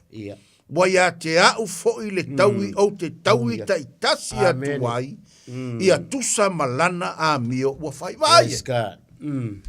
Sau ia so markaui. Hallelujah. Ai ola la mea la kale ko anga mai fola le upo le atua li pas. Na mai kaui ka ua. Yes. E kaui. Amen. I le fai fua le la unga le fai. Ele sau fua ka vale sau i ngi manu kau. Tulau ea. E ngā lua le kangaka molonga kaui. Fai mai whauta o te wawe aluatu. O ke alua kumare kaui. Wow. E kusa. Hallelujah. E kusa malanga ngā luenga. Ole mea lai E kusa malanga mea ngā whai. Ole whasiri, ole lau mea ngai whai. Yes. O whaisau mea mo le atua. Amen. Whaisau ngā luenga mo ia. Praise God. O whaisau ngā luenga mo ia. Vi ia le ri. Ko angai whai. Ko angai whai. Ko angai whai. Ko angai whai. Ko angai whai. Ko angai whai. Ei fo mā ua. Amen. Ko kiki au mafau ke le sau pai o ma lilia. Nga le whaka fo i mai sa mo le vela. Ko kiki a masinga a ko ngama oi mau.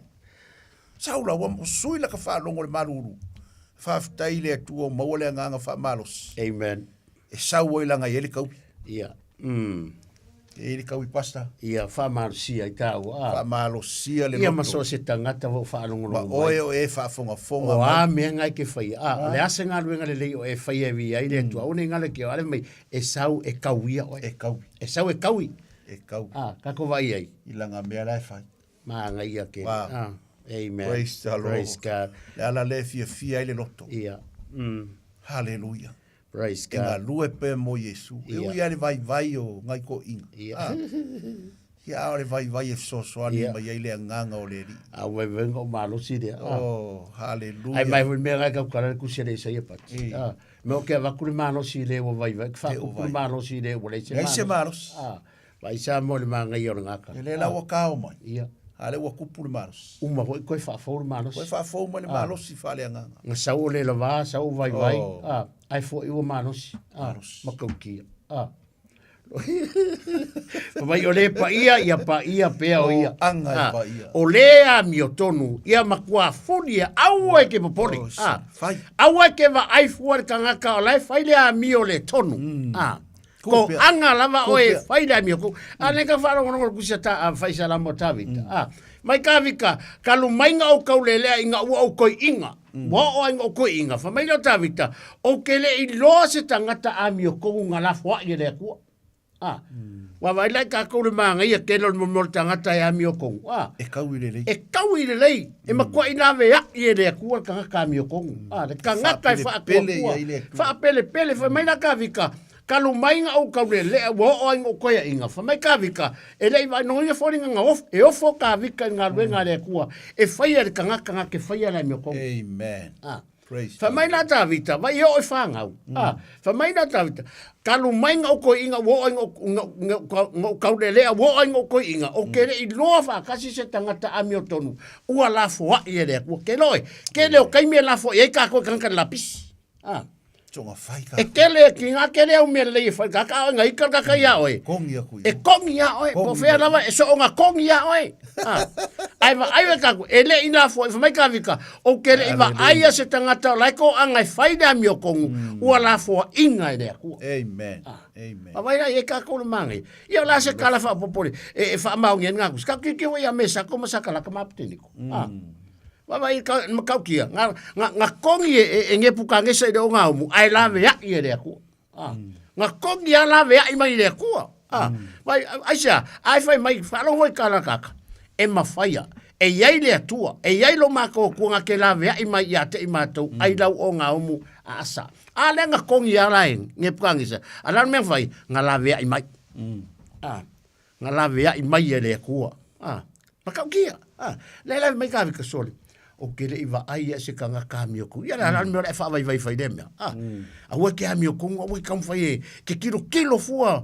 Koe la vea kua lau wa ai, dis ka ngaka ngai ngai fai mea e rea ngai re fia e fai mea ngai ke fai ai pia lea mea tonu fa mai o re pa ia pa ia fa mai le kusi le peteru le mo peteru ta po ko fsu liba ia pa ia le ri le tu ia o toloto ia saunia pe lava o to tari atu male anga maru male matau ia ilanta uma o e fsiri mai ia te o to e winga o le fa mo o lo iate o tau ka penga le awa ki popole se nga lue a o mai mai fa kari o le ko nga ka le kala e fisilia ko ka ya ke wa ilo le ya kari ai ava pe ese sa wa nganga ma sa nga lue nga ke nga lue ia lo winga mo menga e wa nga e au de me la sa wa de la sa wa de o le langi o le ka o le pa ia makwa fu de pa ia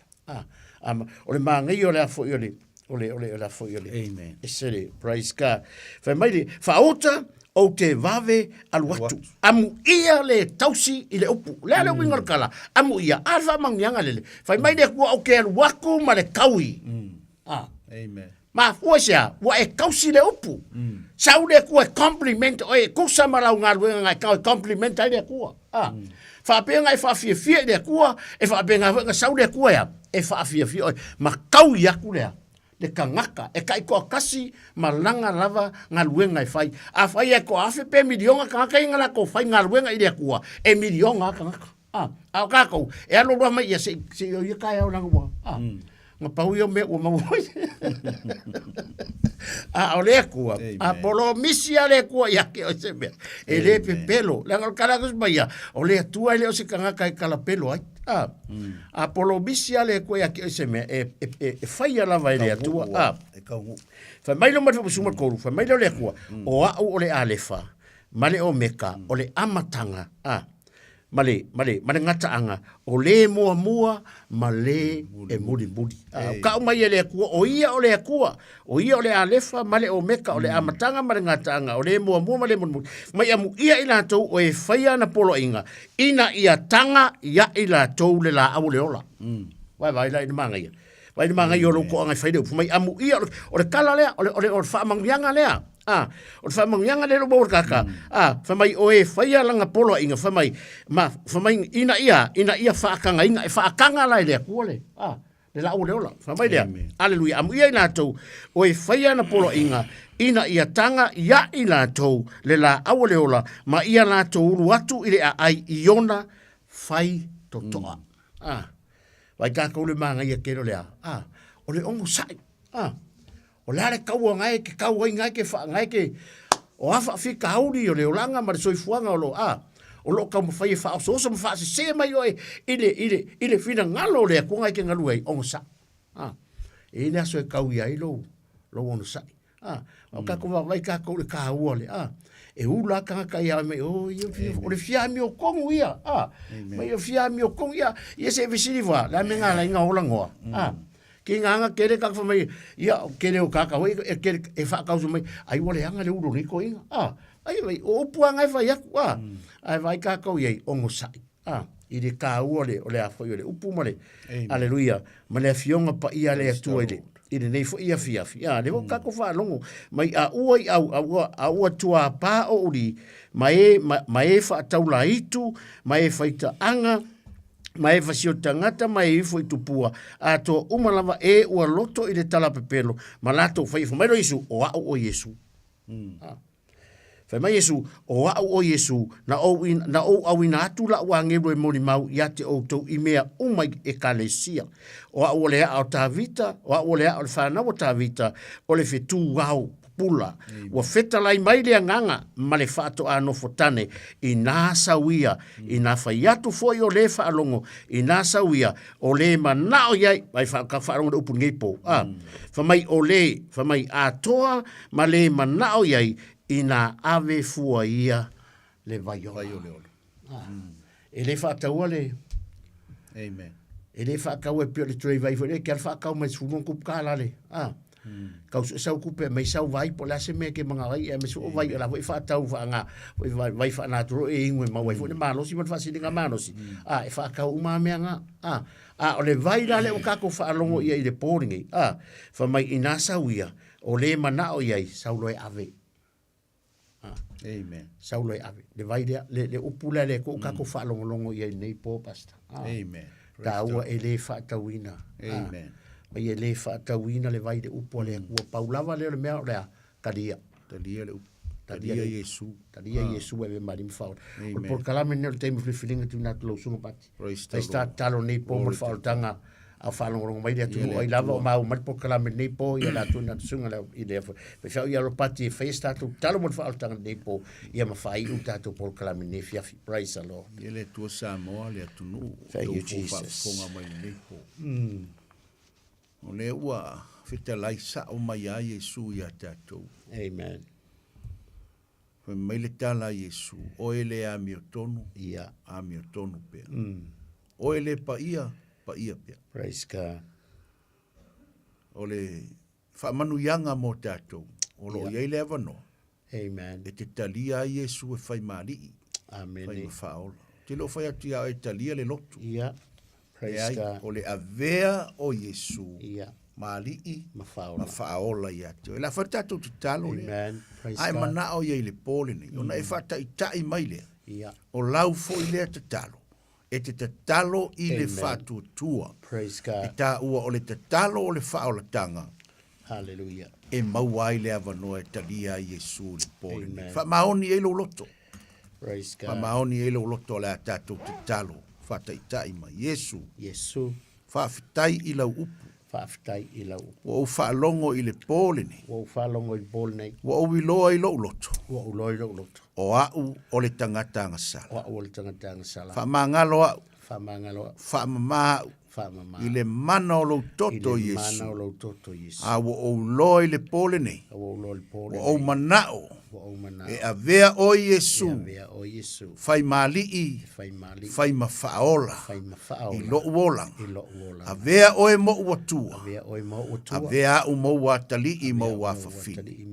Whawhitai Yesu i lau upu. Whawhitai le whaamangaloina o lo tangata. Whawhitai le whaamaloloina o mai. Whawhitai le mana o lo toto. Ia fo i atu le vi inga Yesu. I lo suafa. I lo suafa. Amen. Amen. Ta mai le nei po. Whaftai Yesu. Thank you, Jesus. Talo e tuli loa e lo wanganga la ua fionga Hallelujah. na luluina. Tu maule vi inga. Whaamanuia i la tau na whaafofonga mai. Whaftai. O e fo i na talia ma te talo e talia lau whaola tau. E le o le lotu a o oe lava Yesu. Amen. Ia maua i o mātou tana. Whaamanuia i la tau Thank you, Jesus. na whaafonga mai le nei po. Amen. Whaamanuia le alu alau upu. Whaamanuia le nei leiti o. Hallelujah. Mai se o lau au na ia sau. Whaamanuia i mātou o le a mātou. Tu ua fo i. Ma fo i atu i o mātou a inga. Anga le leisi o mātou o tunu pele o Samoa. Thank you, Jesus. Si atu Samoa i ate oe le atua lo mātou tama. Amen. Whaamanuia mai ona pulenga. Pale mia ma le pale mene. Mai se o le ao le malo ma le sui ao. Ia e anga le lei. Tupu le amio tonu ala ua fio. Iau tangata. Ia ola tangata Samoa i le amio tonu. Ia ola i le pa ia. Ia ola i le manuia o la ua fio. Whaamanuia le atunu. Whaamanuia fo i le nei atunu o mātou no nofo ai. Whaamanuia le fo i atu i ainga i le nei po. Hallelujah. A le mātou te talo whamangalo ma ua na oni au na whaatau wā. Praise God. E tusa ma lau o fionga. E sui lau suafa o mātou te talo atuai. Amene. Ma amen. Praise God. Ia vi ia le atua Samoa, tātou por kalama le nā. Thank you, Jesus. Teimi o le whilinga. Amene. Ia, aso sā fo i le ua afa le vai aso. Tā pena sauninga o le aso sā. Ia alu se lotu. Ia, amene. fa pe atu ia te oe alu se lotu vai se lotu e te alu ia i se lotu e lata atu ia te oe ia afai fo ia te lata ane i Evonteio ia o loo ia i sunga ia te male kalesia ono iva ia le numero al fale ale awala lau sunga ngai Rosebank Road onos fulmale iva afe ane ia i le susa pe afai ele se loku e loku ai afai o ia sa lotu alu la ia au le vala au le fo ia tu e ma kele manga o e fao mai funka nga ka o sisi lo a le ma te fa pe atu a fai e kele o lo a fai foi o ta huhu numero fitu Mason Avenue a matare lotu se fulu li tai au a fai foi ia pe a fai kele o lo ia e mana o mia fo le telefoni o lua tasi o lua fitu lua fa lima lua o lua tasi o lua fitu lua fa lima lua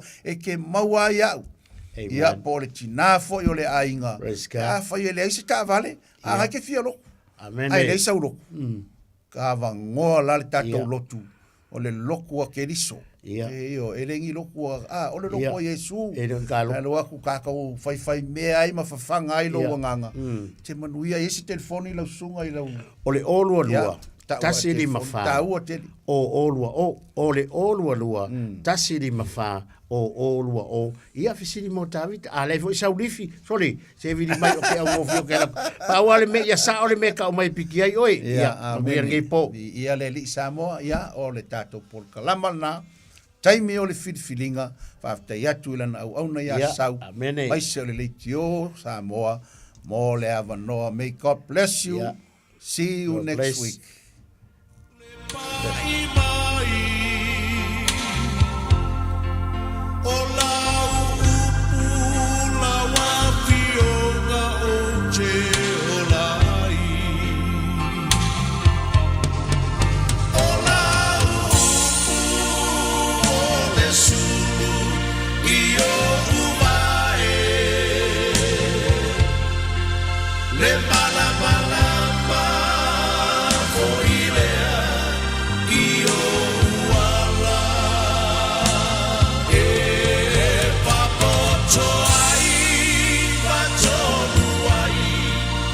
soy puanga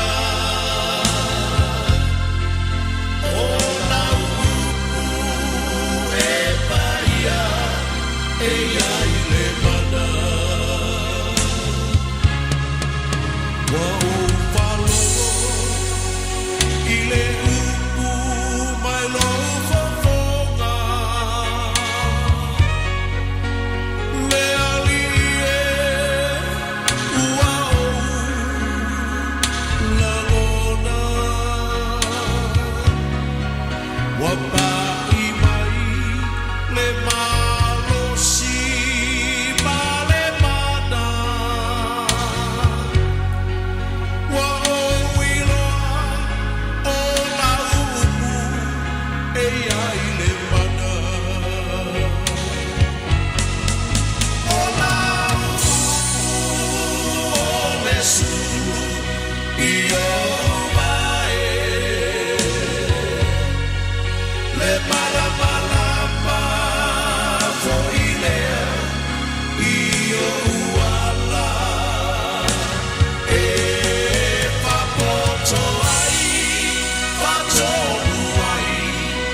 soy puanga